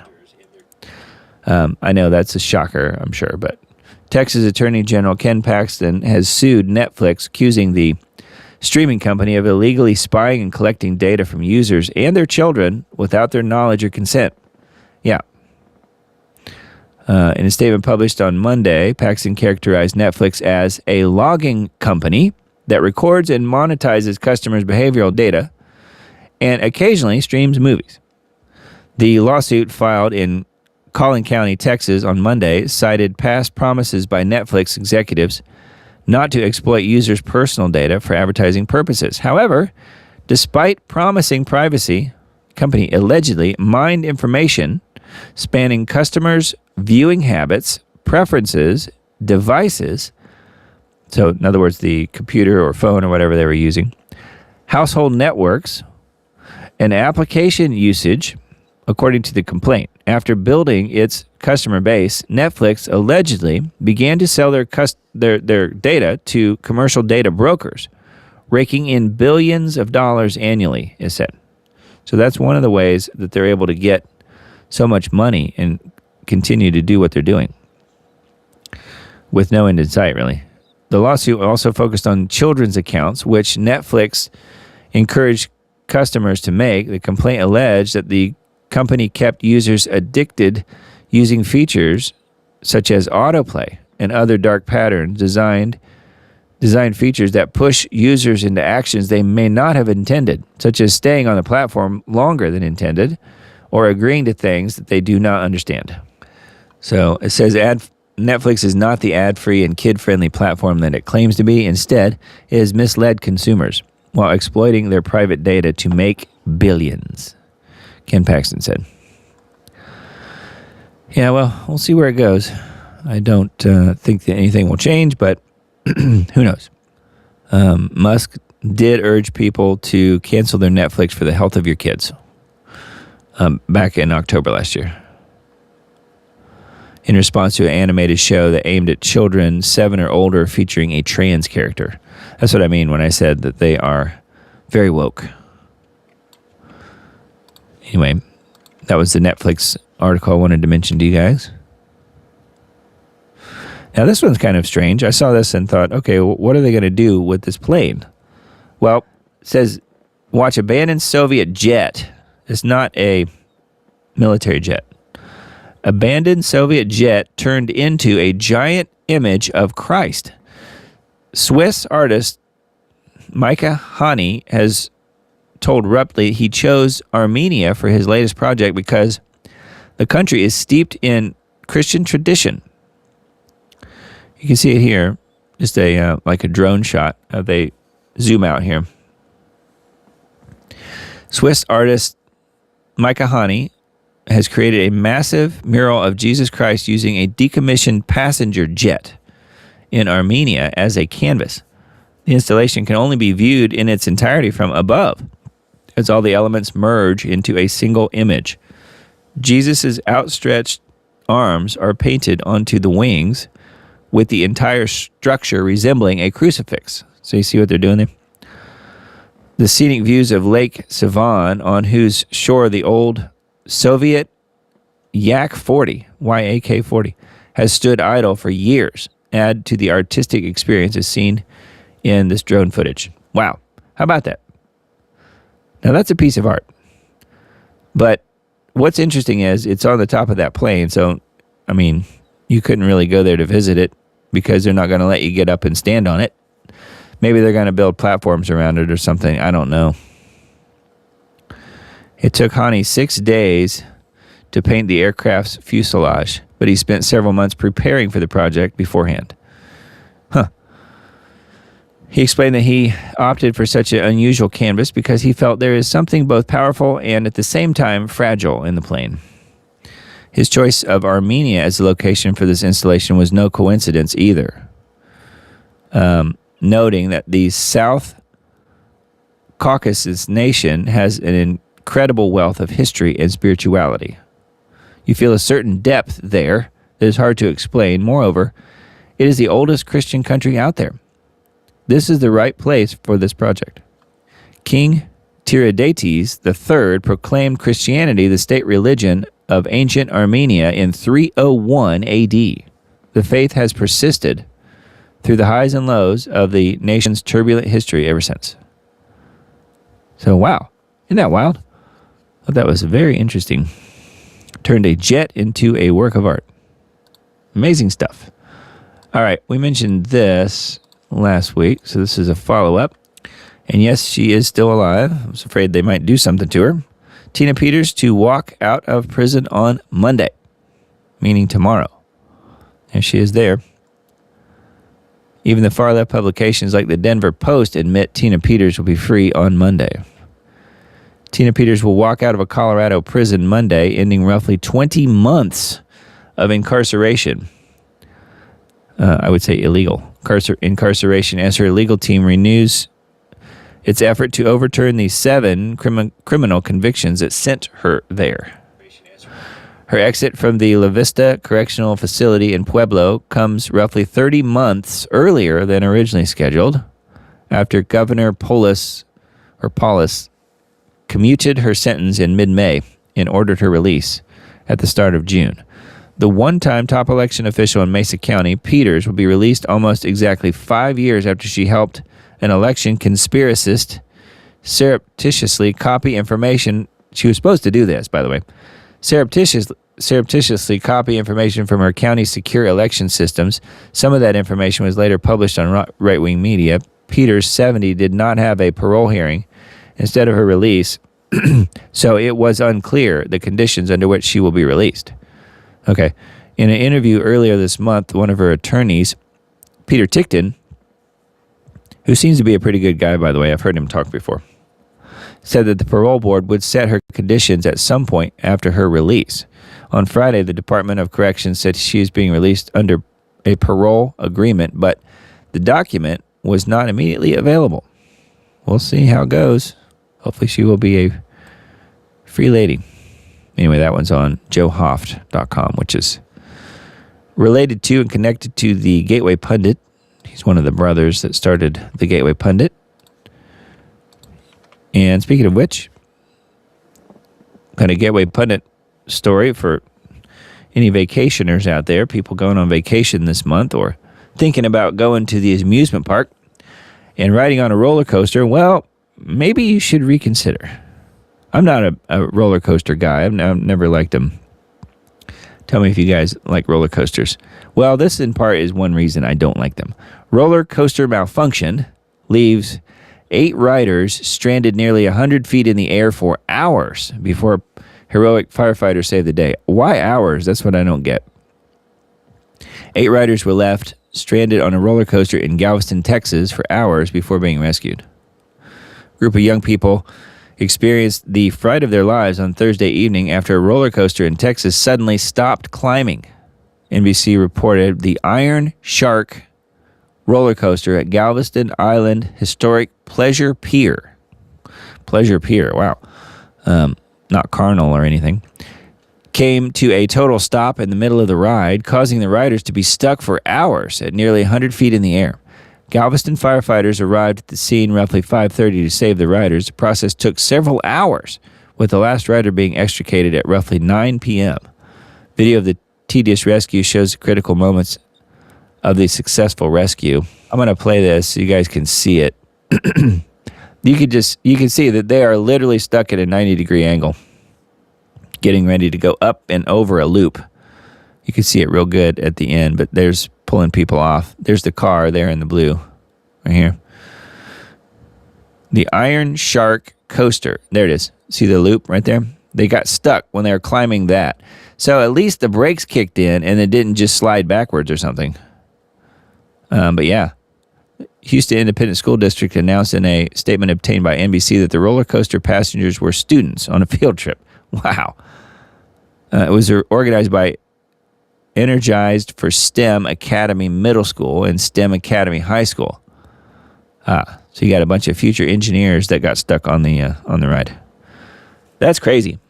Once they made it up there, they were able to use their skills to calm everyone down and reassure them that the equipment being used would keep them safe. Talking about the fire chief here. He also added that the most critical moment was the transfer of the students from the roller coaster to the fire truck basket. Yeah, I would think so. Luckily, no one was injured. Therefore, we contacted the fire department to assist ensuring all guests were safely removed from the ride. A thorough inspection of the ride is currently underway. Yeah. And I wonder who gets to be the first one back on it when it starts working again. Anyway, yeah, roller coasters. There you go. Yeah, DEI service roller coaster is all I heard, Matt says. He's not wrong. Anyway, yeah, it's kind of crazy. Gets stuck partway. Wine Press Substack for tonight. I think we've got a couple from the Wine Press. Great replacement. Survey reveals 99% of CEOs plan to lay off their staff for AI within 2 years. So this is one of the reasons that there is such a hatred amongst the plebs, the common people, for AI. This is the reason. This is one of them. They know they're going to lose their jobs. Almost all organizations will undergo significant design changes in the next 2 years, including AI-related headcount reduction. A new survey conducted by Mercer revealed that of the 1,000 CEOs that were polled, 99% of them said that in some capacity they plan to let go of at least some of their staff in favor of AI within the next couple of years. That's not very long. Executives are planning near-term organizational design changes. Almost all organizations will undergo significant design changes in the next 2 years, including AI-related headcount reduction. So get ready, it's coming. Report found that a depleted workforce, anxious about AI-driven job displacement, and alert to inequities in AI access cannot deliver sustained exponential performance. The figure stands at 44%, down from 66% in 2024, while 35% of employees would consider leaving their organization if they felt disadvantaged by unequal access to AI tools or training.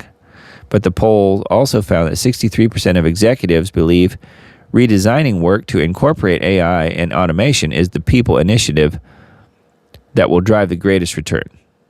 So that's good. I mean, yeah, incorporating it, I can see that, but not replacing people with it. Anyway, that is a Substack post by the Wine Press, which is one that I mention pretty often on here. And then here's one more as well. Larry the Fink admits trillions of dollars are needed to fund the data centers will come from the savings accounts and pension accounts, meaning your savings accounts and pension accounts, not his. It says that it is a must. So much of this money, not just the project, is going to be coming from the private sector, meaning us, from savings accounts, from pension accounts, from insurance companies, and on and on and on. That is a direct quote from Larry the Fink from BlackRock. We force behaviors, another exact quote. World Economic Forum co-chair and BlackRock CEO Larry the Fink recently admitted that the trillions of dollars required to build the necessary data center infrastructure, so he says, in the U.S., that money will have to come from public savings accounts, retirement funds, insurance, and so on, lest China beat the U.S. in the AI race. I say let them. Let them beat the U.S. Who cares? But of course, they won't be able to, because they've already put limits on it themselves. Larry the Fink made these remarks at a BlackRock hosted event in Waco, Texas, as part of the company's Future Builders initiative, where he spoke with Texas Governor Abbott about new data centers being built.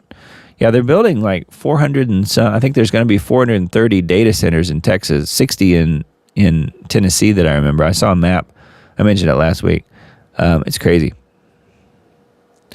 To train the next generation in high-skilled labor fields, building and maintaining data centers and other related enterprises. I just can't imagine it could possibly employ very many people.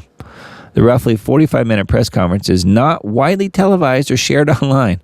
Yeah, that's because they don't want us to know what they are getting ready to do, what they're saying.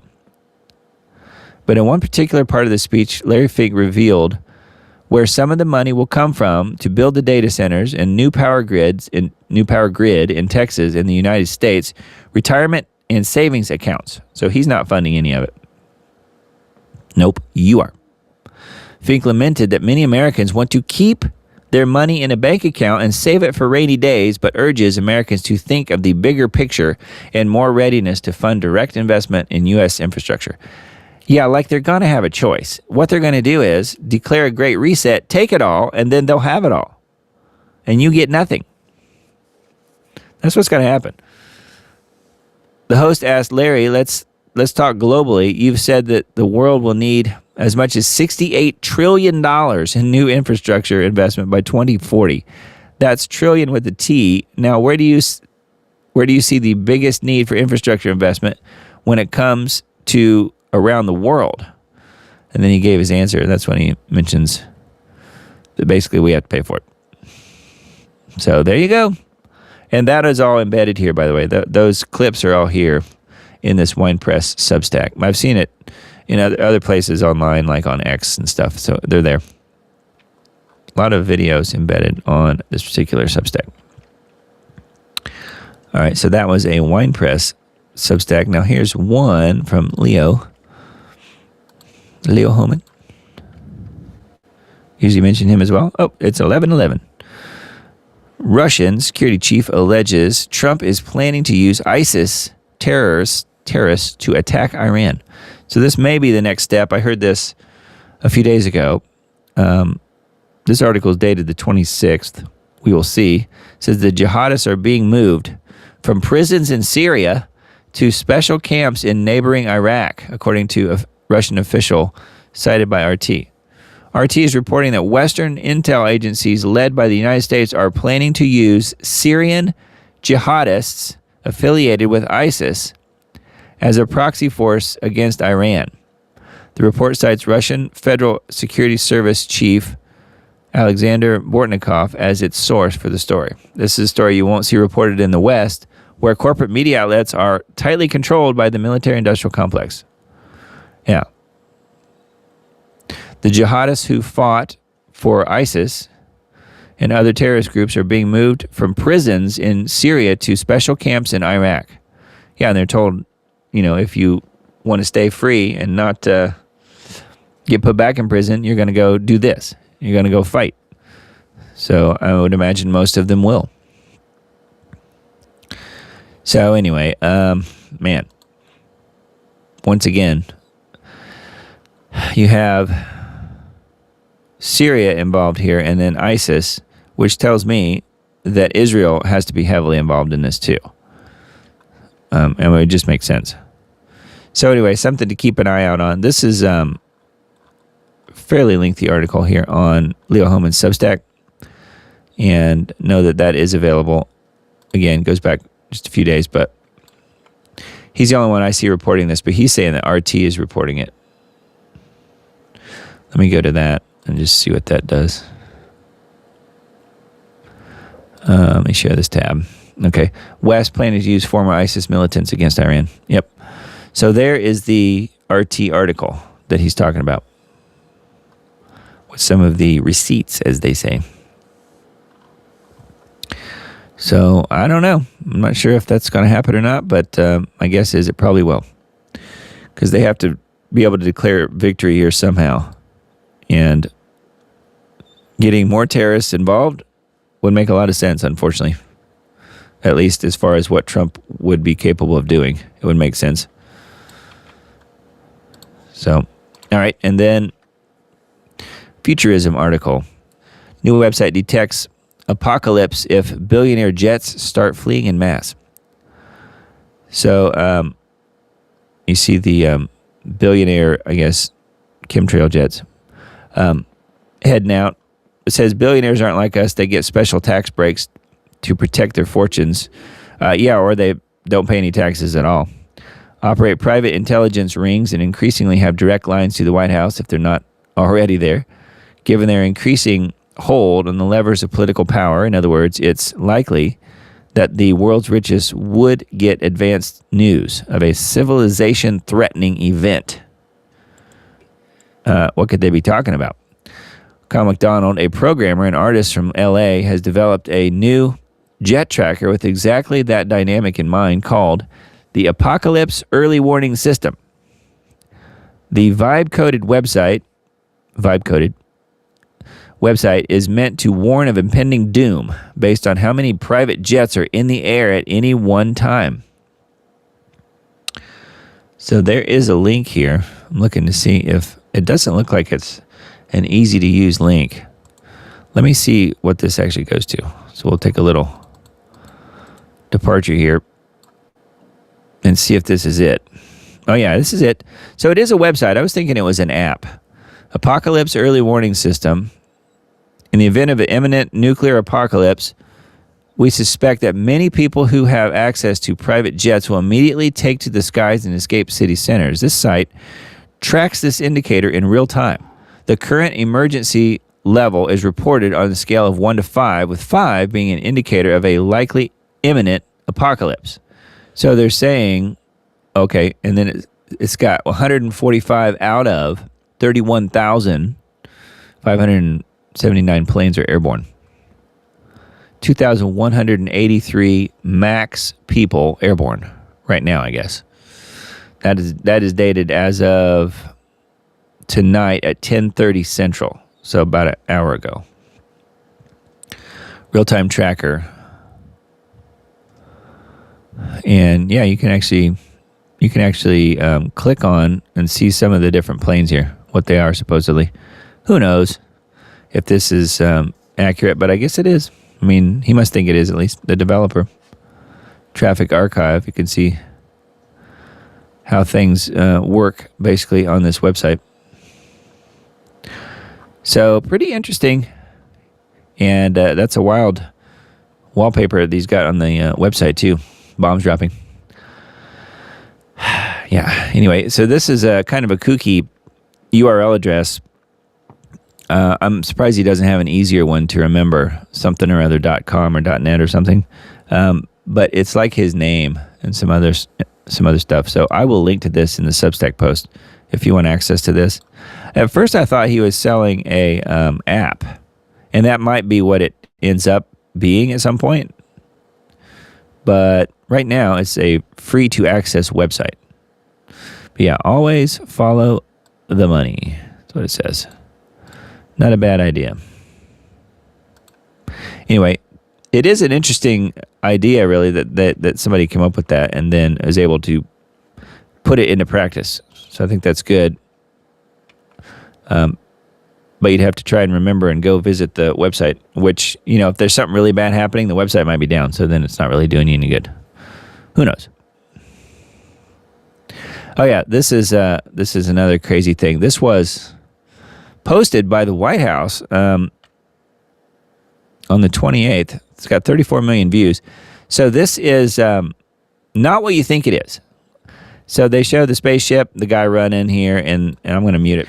But they show the spaceship lifting up the guy, and then they're just moving the guy over the fence. So turns out this is really just a video of the space aliens helping people break into the country illegally, I guess, because they're just going to pick them up and drop them over the fence, of which there's no fence in most of that area anyway. There's some, but not very much. Yeah. So what does that even mean, right? Well, that's a good question. I was trying to think. That one was a link from the Daily Crow. So let me see if I could find where that was. But there were a couple of interesting memes that I found that have to do with the same thing. So this one is, I'll share this tab. This is a good meme that I found. The best illegal alien we've ever had learned English and went home. Thought that was pretty good. But yeah, the spaceship picking up the guy and dropping him over the fence, that kind of makes sense too, that they would want to go that route. So I don't know. Who knows? But yeah, that's actually put out by the White House, which is, again, really strange. Why would they bother doing that? And how much money did that cost to make this animation? I mean, they might have used AI and done it on the cheap, but then they might not have. It's hard to say. They could have spent a lot of money on that too. I have no idea. Pretty wild. What are they thinking? All right, Armstrong Economics. This one says Canada moves to destroy encryption, demands backdoor access to all available data. Canada's Bill C-22 threatens encryption and user privacy. Canada is walking into extremely dangerous territory, and most people do not understand the implications because governments always package surveillance laws as public safety. That is how this begins every single time, historically. They sell fear first, then quietly expand state power behind the scenes while claiming only criminals should have to worry.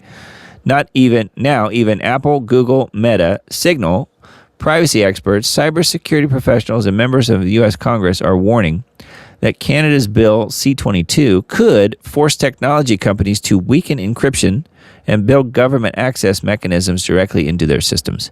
I would think that they are already doing this.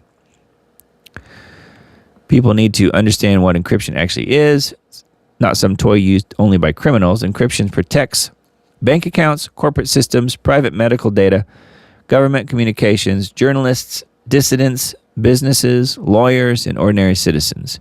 Every time you use secure banking, send a private message, or protect sensitive data online, encryption is standing between you and the cyber criminals. The government always frames these laws as targeting terrorists and child exploitation and organized crime or national security threats, but the mechanism itself never stays limited. Once governments establish the legal right to force lawful access into encrypted systems, the infrastructure for surveillance already exists. The temptation to expand these powers becomes overwhelming. Apple warned directly that Bill C-22 could allow Canada to force companies to break encryption by inserting backdoors into their products. Wow. Again, I think like China and some of those other countries are already doing this with new products that are coming out through their countries. Suffice it to say, the U.S. would certainly be doing it as well. So I don't know why Canada would be late to the party here, but anyway, that is a Armstrong Economics article. And for you Canadians out there, you might want to look into that because it doesn't sound good. Lots of crazy stuff going on in Canada. All right, I pulled this one up because I want to find that on the Daily Crow. And so let's, oh yeah, here's the picture here. The video with the guy being picked up by the spaceship says, White House is posting aliens again, specifically abduction posting. It's about illegals. Get 100 million out already. You've done nothing. It's getting worse, way worse. That was their little blurb there on this site about that. Okay, so this picture of these two, I don't know, you may not remember this. This is from, I think probably Miss Emily will remember this because this is from Vegas, her area. But so this is from, I don't know, a few weeks ago, maybe a couple months back. The feds are dropping the case against the JEW arrested in Las Vegas biolab investigation. This guy. U.S. Attorney's Office for Nevada filed a motion earlier this month to dismiss the criminal complaint filed against Ori Solomon, also spelled as Solomon in the complaint, Salomon. Okay, they spelled it both ways. I don't know why. I guess to prove that he wasn't a person of Israeli descent, maybe? I don't know. He was arrested for running an illegal biolab containing dengue fever. The mosquitoes will like that. We talked about that earlier.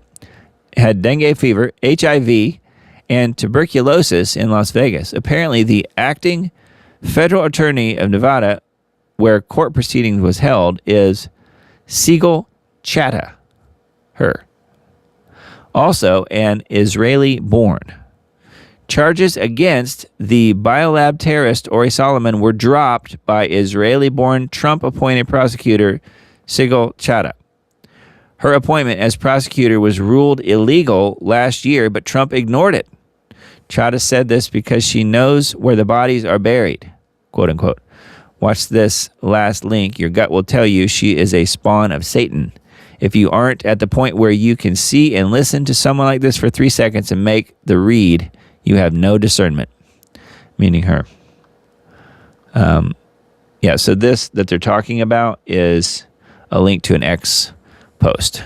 Must have a video in it. Let me try it. Yeah, it is.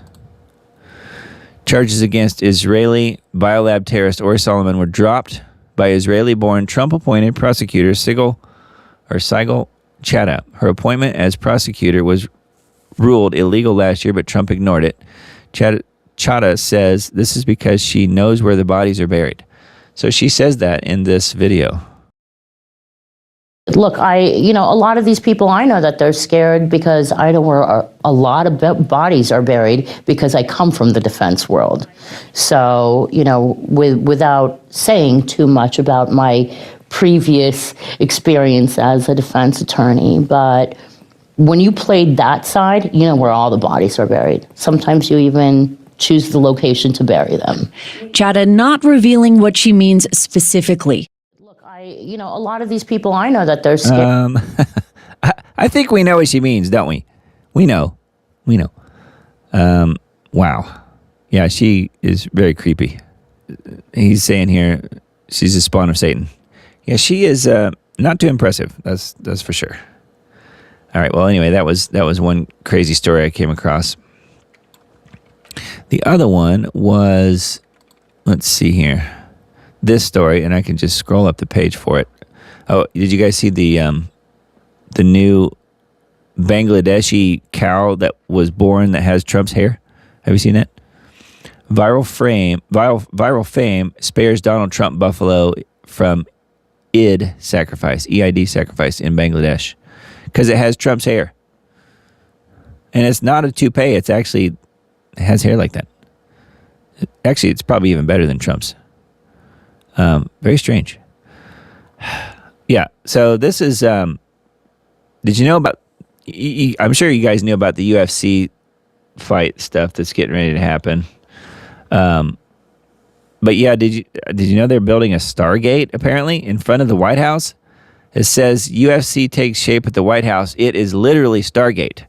So you can see the Stargate Atlantis still shot here from that movie or TV show. I don't know which it was, but you can see the circular gate or whatever this might be, but you can see these like V-shaped pieces around the edge too. And they're doing the same thing in front of the White House. They're building a Stargate in front of the White House. Apparently. I mean, that's what it looks like. What else could it be? And why does it need to be so large? It looks like it's built down into the dirt there a ways, but it may not be. It may just be separated down here. I don't know. But that thing is huge. Very strange. This is linking to an MS Now article, which I definitely would not trust, but let's take a look at it. Let's see what it says. There's got to be further information about old Stargate here. Yeah, UFC structure takes shape at the White House, adding to Trump's list of distractions. It was one thing to hear the president talk about the temporary construction project. It's something else to see the endeavor actually take shape. In mid-April, roughly 6 weeks into the war in Iran, the White House deployed J.D. Vance with the administration's diplomatic A-team to Pakistan for direct negotiations with officials from Tehran. The talks proved pointless, and the vice president returned home empty-handed. Well, I'm looking to see where it goes into the whole here. Today, for the first time, the public could see elements of the project. Again, for the fight or whatever they're getting ready to do. Tuesday, for the first time, the public could see elements of the project, including arcs that look like pieces of an amusement park ride that hovered over the White House south facade. Well, it did right at first, but now when you compare it to the picture of the Stargate, that's what it looks like. And in between, there's the construction of a giant octagon where professional fighters will entertain the president on his 80th birthday. So that's all coming up. And don't you know, that will be a huge distraction from Iran and everything else going on. And everything else going wrong. But yeah, it does look just like it. And I wonder why. What's that about? It is truly odd. Not that it's actually a Stargate, but it is very strange, though, that they would bother with that. Oh, yeah, we mentioned flock cameras last week, and this is a X post from pretty well-known X account, Wall Street Apes. Flock cameras are commenting a lot more data than we think that they are. They also monitor where you walk, what you do, what you say, what's on your phone when you walk by, and they spy on you all the time. These cameras utilize AI to track you and your family when you're out in public. They run by a company called Palantir. This company claims that they just record movement of vehicles that will reduce the crime rate. However, people much more educated than I on these cameras have proven this to be false. Yeah, and this is the full video. This is probably worth watching. So let me play this and give my voice a break here for a sec. But I think it's very interesting. Here it is.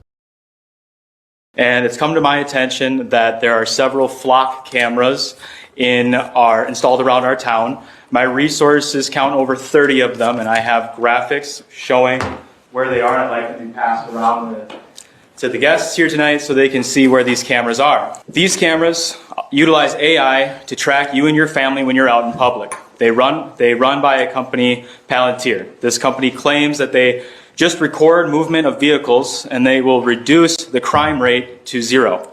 However, people much more educated than I on these cameras have proven this to be false when speaking to their city councils.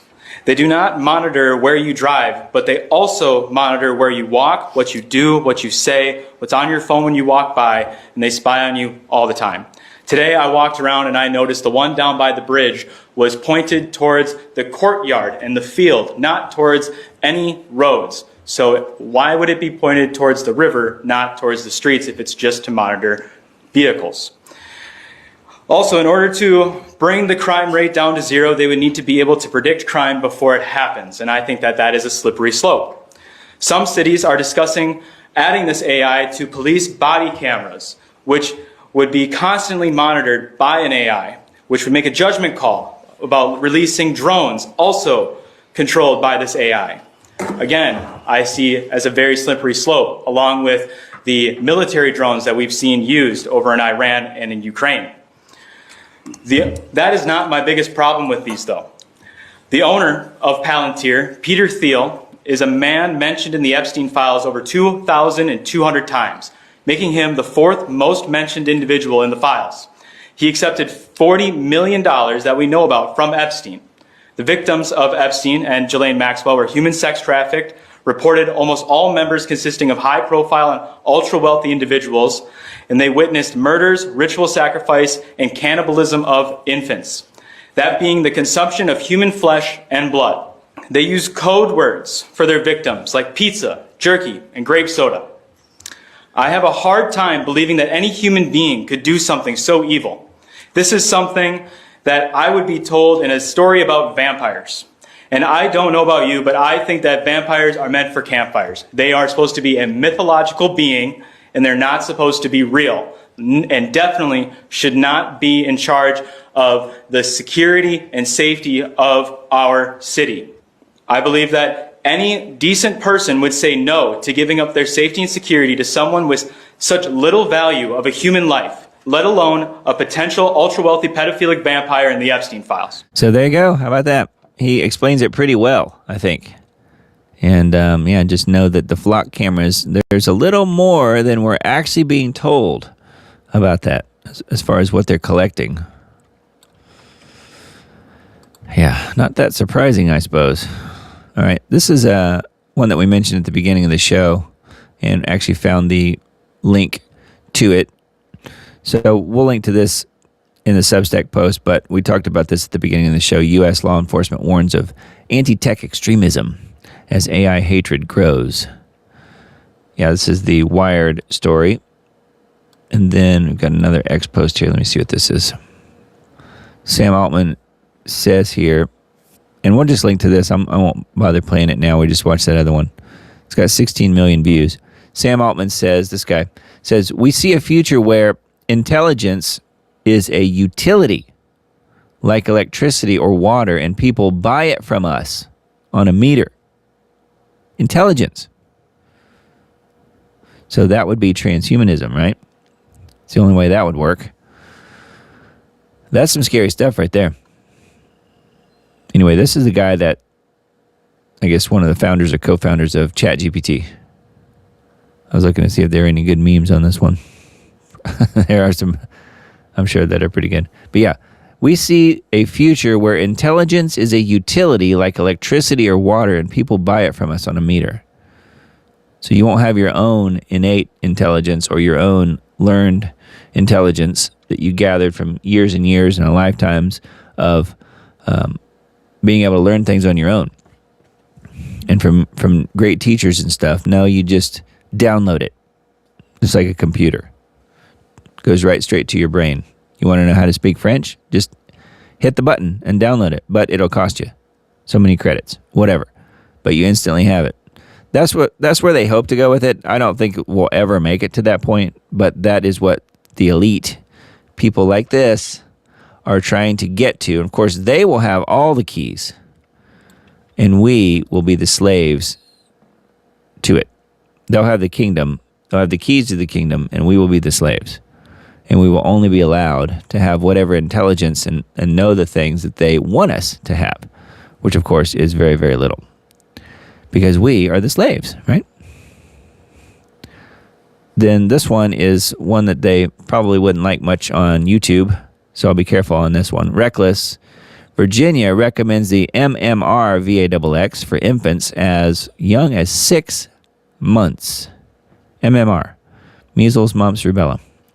Virginia's Department of Health is recommending infants aged 6 to 11 months receive a MMR vax earlier than the age recommended by the CDC, Center for Disease Creation, and the American Academy of Pediatrics. Doctors and other VAXX experts told the Defender that Virginia's guidance is reckless and not grounded in science, which of course that's true, and none of VAXXs are grounded in actual science, which would prove that they don't work and they've never worked.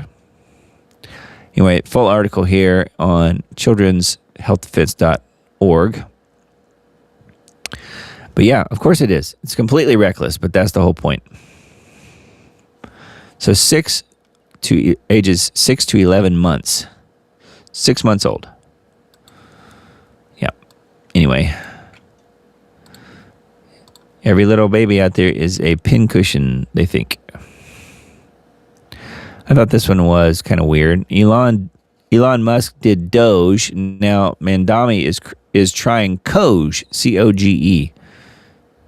Mamdani's Coge sounds like Doge, but New Yorkers should not expect the mayor to shrink the city's bureaucracy. Yeah, that would be a mistake. In January of 2025, Musk's Doge, Department of Government Efficiency, promised to slash $2 trillion from the federal budget. Yeah, when did that happen? Never. After 10 months, the initiative, inspired by the dog meme, became a villain in Washington and only saved $215 billion by its own estimation. $215 billion is what they saved, supposedly. Now, the spirit of Doge lives on. This time, Mayor Zohran Mamdani's New York City. Well, kind of. On Thursday, Mamdani launched a Commission on Government Efficiency, COGE, initiative to make the city government, quote, work smarter, faster, and more effectively for working people, he wrote on X. Yeah, right.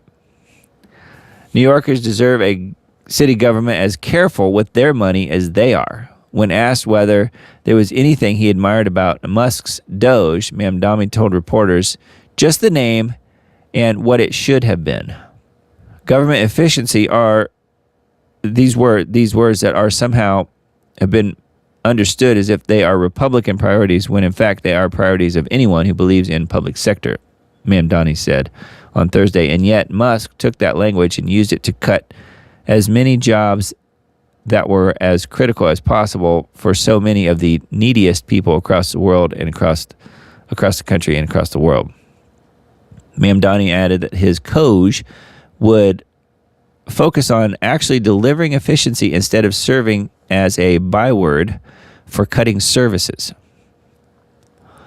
New Yorkers should indeed take him at his word when he says that the commission is not going to make dramatic cuts to services. COGE commission is more of a fact-finding task force than a ruthless bureaucracy slasher. COGE plans to study the city's charter to find ways to remove bureaucratic red tape, slowing infrastructure projects and to improve efficiency, savings, reserves, and budgetary practices, according to a fact sheet obtained by Politico. Mamdani administration also plans to hold 10 public hearings on potential ballot question ahead of November. COJ launch comes a day after Mamdani moved to dissolve a charter revision commission appointed at the end of Eric Adams' tenure. Would replace the Adams-era commission. DOJ was far from perfect in its execution, but its supporters had the right idea. The state should drastically cut the size and scope of the government, which requires eliminating some federal programs. Mamdani's COJ takes a different approach. Mamdani is not opposed to spending money on city services, whether critics say they are superfluous or not. He simply wants those services to deliver efficiency. If this is the goal, COJ faces a formidable challenge in making a $124.7 billion budget a fair deal for taxpayers. Anyway, that is on Reason.com. That's where that is. Thought that was a kind of kooky. And then this one is a Not the Bee article, but it's not really a fun one necessarily, because this one is about Stephen Colbert. Op-ed, Christianity does not offer guesses about eternity. Last week, in his final episode of The Late Show, Stephen Colbert reversed roles with several former guests, relinquishing his familiar position of the interviewer and, for a moment, becoming the one asked to answer life's larger questions. During one exchange, comedian Jim Gaffigan posed a question that has haunted humanity since the dawn of civilization. What do you think happens when we die? That's the question. Colbert's answer was thoughtful and sincere, describing some continuance of some kind, a movement into some greater being, and an intuition that consciousness perhaps persists beyond the grave. There's the clip embedded here. Had those words come from a secular celebrity, a spiritual seeker, or an average modern person trying to voice hope in the face of death, it would have sounded entirely familiar, thoughtful, sincere, and vaguely spiritual in the way modern conversations about eternity often are. What bothered me, meaning the person that wrote this article, what bothered me was hearing it from someone who openly professes Christianity. I had no idea Stephen Colbert ever said he was a Christian, but that's what this guy's saying. To be clear, I wasn't bothered with Colbert's uncertainty about death. There's nothing unusual about that. Since the dawn of civilization, men and women have stood at the edge of mortality and tried to peer through the fog. Entire religions, philosophies, and cultures have emerged from our attempts to answer that single haunting question, what happens when we die? While the answers have varied widely across cultures and centuries, they tend to orbit the same familiar basic ideas: reincarnation, annihilation, absorption into a cosmic spirit, or vague spiritual continuation. So those are the 4 bullet points here. Left to ourselves, we speculate because speculation is all we possess. What struck me about Colbert's answer is that he repeated those speculations despite his very public profession of Christianity. Yet Christianity makes a far bolder claim than just being one more thoughtful theory about humanity's many guesses. Unlike all others, Christianity claims testimony. The center of the Christian faith is not merely a moral teacher, spiritual philosopher offering reflections on eternity, but a man who publicly walked into death and then walked right out again. In other words, Christianity does not rest upon feelings, personal preference, or our best attempts to imagine what we hope is true. It rests upon the claim that Jesus Christ died, was buried, and rose again. And that part is bolded here, by the way. Therefore, when Jesus spoke about eternity, it was not as a man fumbling in the dark, but rather as one possessing authority over what lies beyond death. And then here's the scripture quotes. I am the resurrection and the life. The one who believes in me will live, even though they die. John 11:25. In my Father's house are many rooms. I go to prepare a place for you. That's John 14:2-3. Today you will be with me in paradise. Luke 23:43. Whoever hears my word and believes him who sent me has eternal life. He has crossed over from death to life. That's from John 5:24. Christians don't say, here is our theory. We say, here is our witness. In other words, our faith does not offer vibes, it offers claims.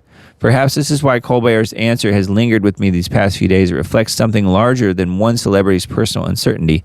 It felt emblematic of a broader drift, one increasingly visible among people who sincerely identify as Christians. Increasingly, many believers speak of eternity not in the language of resurrection, but in the language of intuition. Heaven becomes less a promised reality than a comforting metaphor. Eternal life becomes energy or presence or continuance or something greater. Phrases warm enough to soothe anxiety, yet vague enough to require no doctrinal substance. Christian hope rests on nothing but the blood of a crucified and glory of a resurrected Christ. The scandal of Christianity is that it dares to root eternal hope in historical reality. Christianity takes everything upon whether something actually happened in history, not merely upon whether certain spiritual ideas feel meaningful. Unlike other men, Christians need not invent comforting theories about what comes next. We need not sit around, nervously exchanging guesses about cosmic consciousness or some greater being while crossing our fingers against the darkness. We can speak boldly about the real God who entered our history to shine light in the darkness by proving his authority over death and his boundless love for us. I thought that was really good. Really neat. That's a Not the Bee article, actually. That was penned by Peter Heck. H-E-C-K, Peter Heck. Anyway, that was, I thought, really good. That's a Not the Bee article. But I didn't know Stephen Colbert ever claimed to be a Christian. I mean, who'd have thought? All right, and then wanted to point this out in case you wanted to download this free book. New free ebook, The Concept of the American Christian Family is a Myth and Not Found Anywhere in the Bible. The Mythical American Christian Family, showing the old 50s photographs, I guess. Today I'm offering to public, free of charge, my just published new ebook, The Concept of the American Christian Family is a Myth and is Not Found Anywhere in the Bible. That's the name of the book. I guess it's a big, long title. But there is a link here to download it. This guy does some really good writing. Table of contents, The Concept of the American Christian Family is a Myth, Not Found in the Bible. No perfect or good family is recorded in the Bible. The Christian family is a multi-billion-dollar industry. Christian family in quotes there. The New Testament model, the, quote, household of God is more important than biological families. That's chapter 1. Chapter 2, Jesus' teaching on family versus Christian teaching on family, which are polar opposites. And then chapter 3, Christian teaching on sex and marriage versus the actual biblical teaching. So, anyway, there are some outlines here on this, and you can download the book for free from Health Impact News, which is linked right here. Makes it easy to grab, and that is a sister site to vaccineimpact.com. So, anyway, pretty cool. While I'm thinking about it, just a note on next weekend. I will be here. I will be doing a show next weekend, which would be, what is that, June 7th? Is that right? Yeah, June 7th. I will be doing a show next weekend. I won't be in the same location. Hopefully it will look very similar, but I will be traveling next week. But I'm going to plan to take my laptop and be able to do some work, and then hopefully also do the live stream next weekend. If I can't do it for some weird reason, say internet connection is not good enough or something, then I will certainly let you guys know on the Substack. But I am certainly planning to do the show next week, even though I will be traveling. So I just wanted to bring that to your attention, and hopefully you guys won't even notice that things are different. But yeah, I will be out of town traveling for just a little bit, but then we'll be back to normal after that. So anyway, Nebraska governor signs executive order to fight anti-Semitism and protect Jewish students.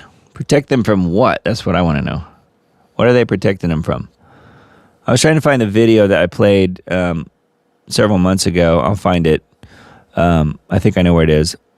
That explains very carefully, I think, and very forcefully explains what anti-Semitism used to mean versus what it means now. And it's not the same thing. It doesn't mean the same thing.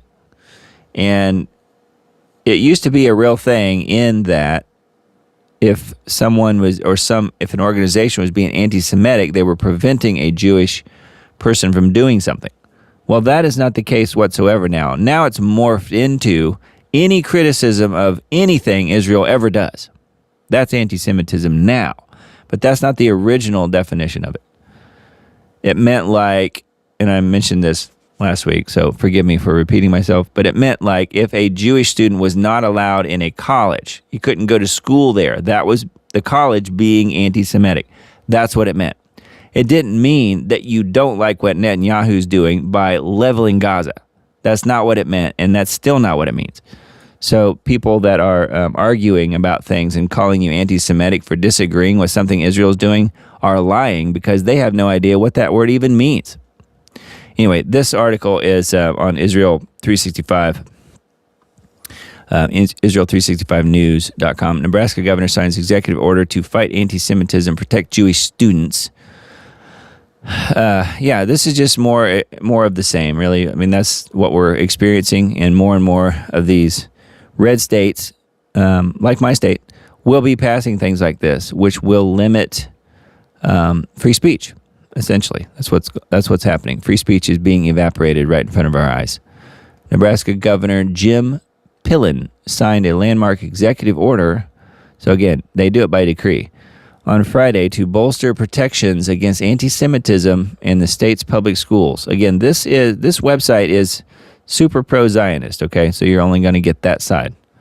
We never give up on kids, Governor Pillen declared. Giving up on the kids. In a signing ceremony at the state capitol in Lincoln, Nebraska, our schools are sanctuaries of learning and safety and respect. No student in Nebraska should ever have to hide their faith, their heritage, or who they are out of fear. I think he means except unless you're a Christian, then you probably should. I'm proud to sign this executive order today to keep our state and our morals strong, because only Israel can tell us what our morals should be. It's really important that we think about the horrific act that took place in Israel on October 7th. So here we are. We're back to that again. Not to make light of it, it was terrible. It really was. But you know what? Israel killed as many of their own people as Hamas did, maybe more. And they stood down. Whether Bibi knew about it, I have no idea. But the point is, there was a stand-down order from someone, and they stood down for several hours. Many of their people died, and many of them were shot dead by their own soldiers in, helicopters and stuff. Like the people at the music concert, for instance. Just murdered. Because they were told to shoot anything that moved, and they did. So Executive Order number 26-14 issued during a Jewish American Heritage Month deepens Nebraska's prior adoption of the International Holocaust Remembrance Alliance working definition of anti-Semitism. Okay. So they probably had to morph that working definition of whatever they want to call anti-Semitism now to mean anything they want it to mean, which just means if you disagree with something an Israeli says, you are anti-Semitic and therefore must be punished. No free speech for you.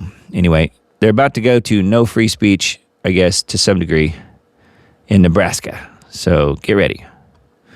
It's coming to a red state near you, is my guess.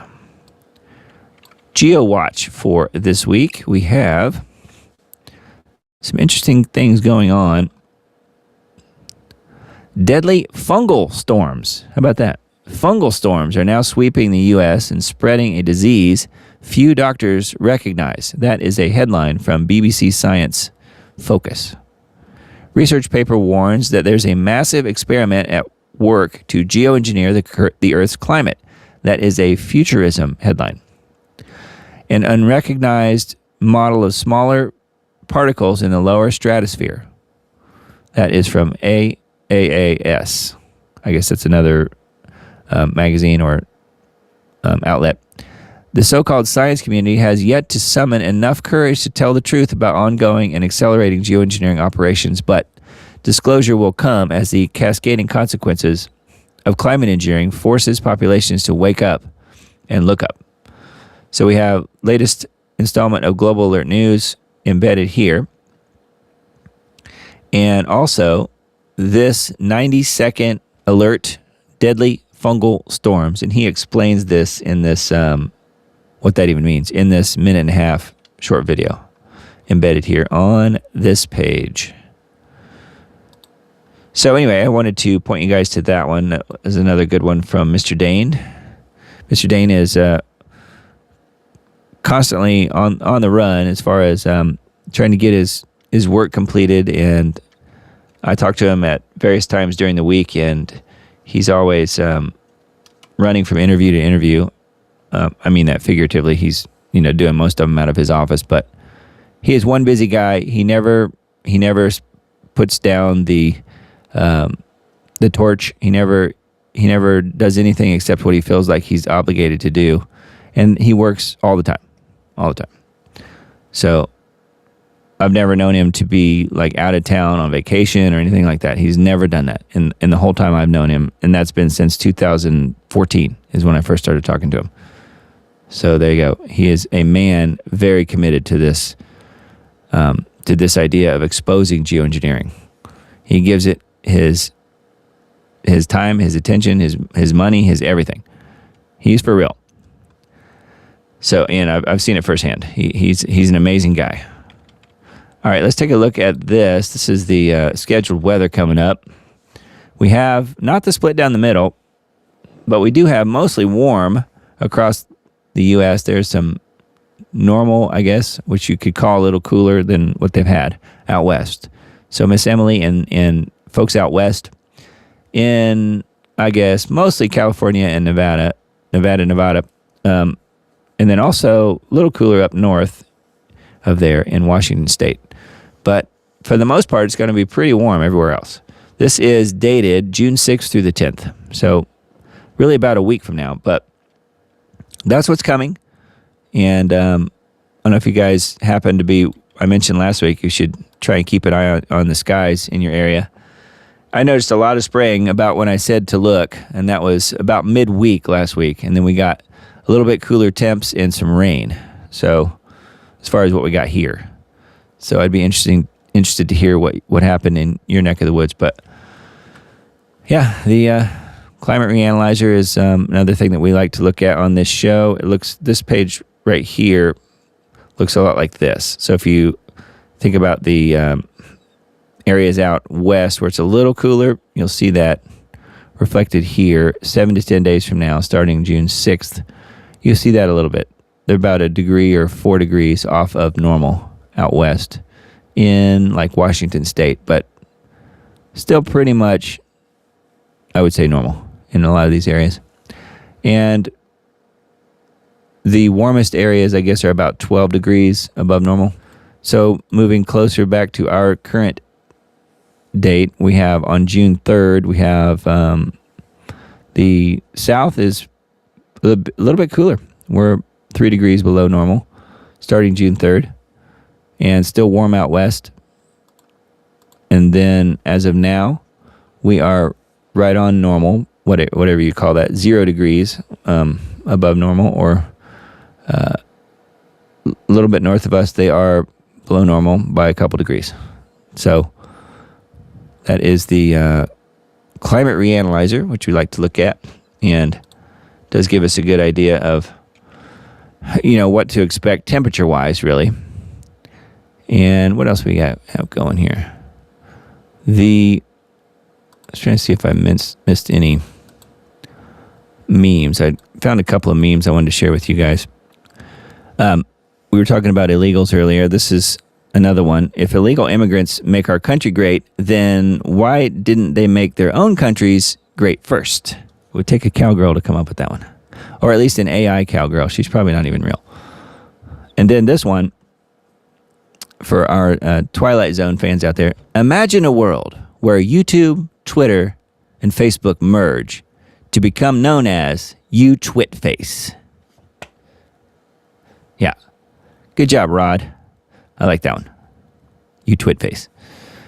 That is funny. But now it'd be UX face, I guess, because Twitter's not a thing.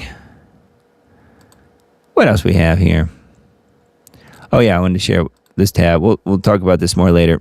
This is just me seeing that I had this tab open. But there was a comment a week or two ago in chat saying something to the effect of King Charles III really has no resemblance to who could be the Antichrist. And this is one thing that I mentioned. I didn't have the graphic pulled up like I do now, but I just wanted to kind of get it on the record. But he is very much so the scripturally, talking about the gematria that adds up to 666.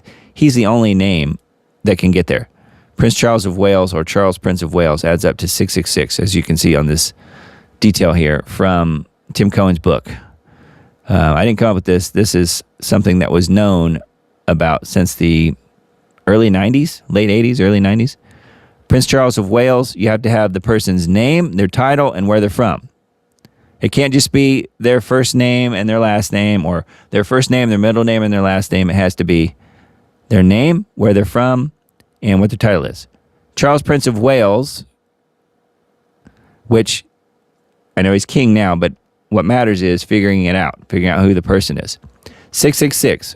Prince Charles of Wales is 666 in both English and in Hebrew, which is something that I mentioned a couple weeks ago whenever that comment came in on the chat. So I just wanted to point that out. Again, I've done so many times, but haven't had this graphic in front of me on this new live stream software, so I wanted to mention that tonight. So if you are not following along on the Diamond Report on X, well, you should be. I do try and repost things and then, put this show on there as well. The final version of the show you will find on X at some point, maybe tomorrow, possibly Tuesday morning. It's hard to say.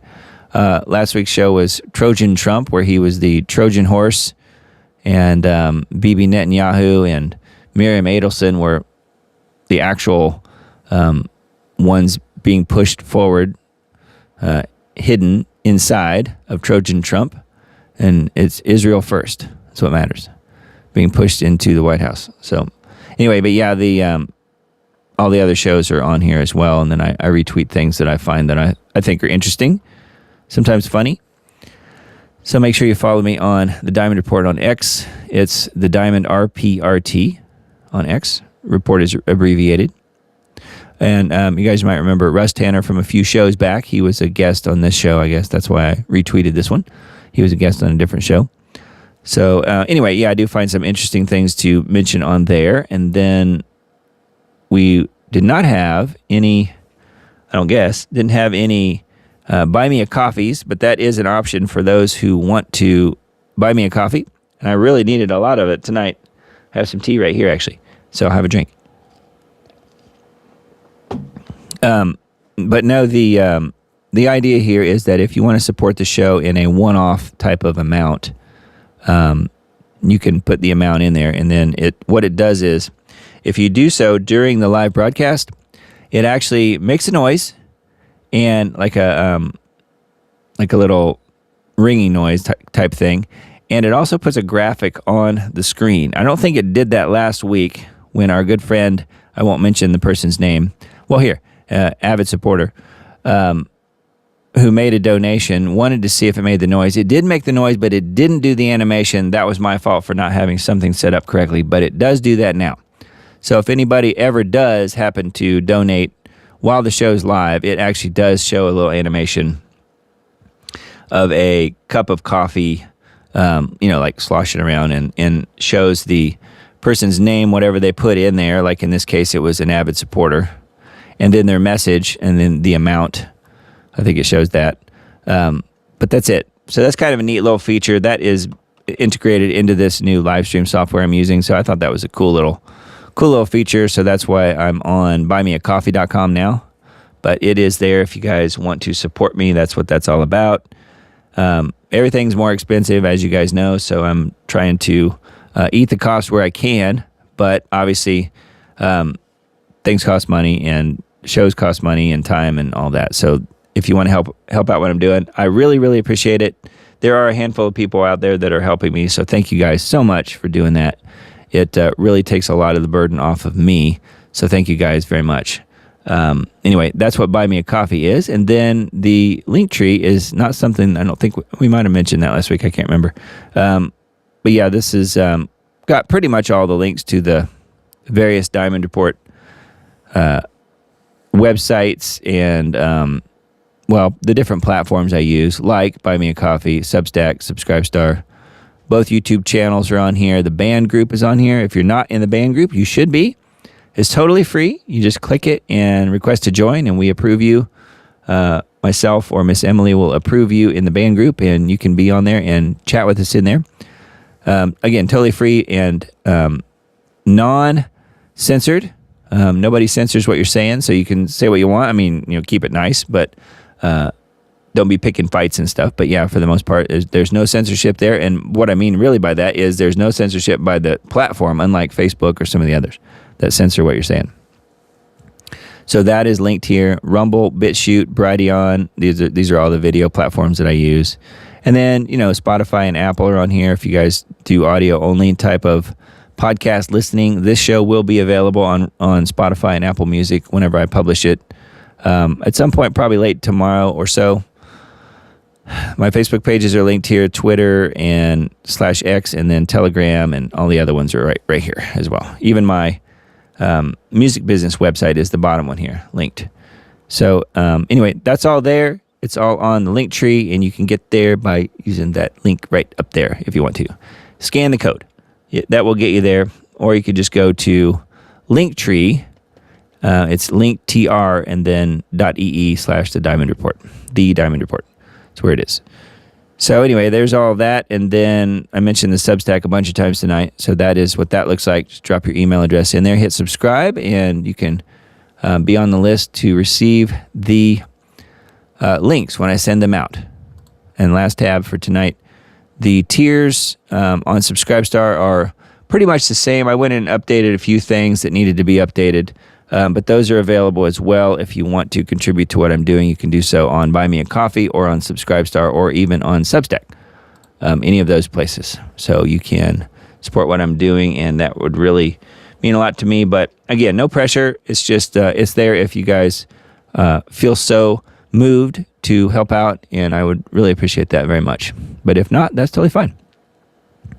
Anyway, I think that's it for me this week. I've made it through the broadcast. I wasn't sure I would with my voice being the way it is, but I think I was trying to come down with something, and it materialized into just messing up my voice, and that's really all. I didn't really have any other symptoms of anything. So anyways, say a prayer for me tonight or this week, just that my health will not get worse, and I think it'll be just fine, but I want my voice to be back and fully functional and fully operational when we do the next live show. Hopefully it will be. And that will again be June 7th coming up next Sunday, June 7th, 9 p.m. Central Time. I will be traveling, but I'll still be Central Time. So it'll be easy for me to hopefully be able to make the broadcast work next week. So look forward to doing that. And I'll give you some more details next week as to what I'm doing and possibly where I am. I don't know if I want to disclose that, but anyway, we'll let you know. And I do have a special video that I want to put out. I'm going to plan to do that while I am doing some traveling. I think I can make it work.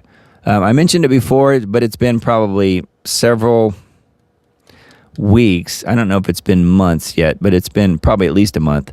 I mentioned before with this whole controversy, or as they say in England, controversy, with myself and the Hal Turner radio show, and why I no longer support Hal Turner, and why not, and where that came from, and where it's going.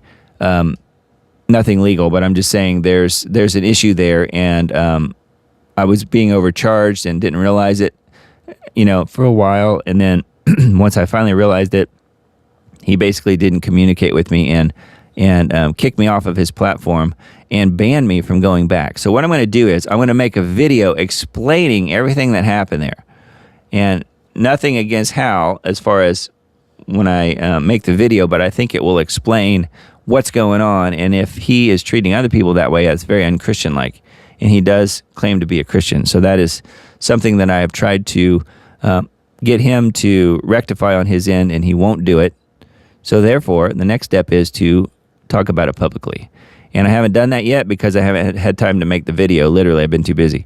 But I'm planning to do that hopefully the next week to 10 days. So allow me a little bit of grace on that, but I will get that out, and it won't be a hit piece. It will simply be explaining the facts. This is what happened, and kind of a now what situation. So anyway, hope you guys have a blessed week this week, and stay healthy, and never take that for granted because it's a big one. And hope you guys will keep Jesus Christ front and center in your life. I try to do that every week, but it's not always obvious or easy or successful. I will be the first to obviously admit that. And I know you guys have issues as well, but Jesus means the world to me, and him giving his life for me and him giving his life for you are what really matters. And so help us to maybe pray for that, pray for those things to stay front and center in our lives, so that we don't, not that we forget, but just that we honor that on a minute-by-minute basis, if that's what it takes. So thank you guys for being here tonight. I'm not going to go through the comments online here just because I don't feel like my voice can go through that, but I will look at them offline. If anything comes up, I'll address it next week. We'll do that. But anyway, blessings to you guys. Love y'all, and hope you have a wonderful week this week, and we will do it again next week. So we'll see you then. Love you guys.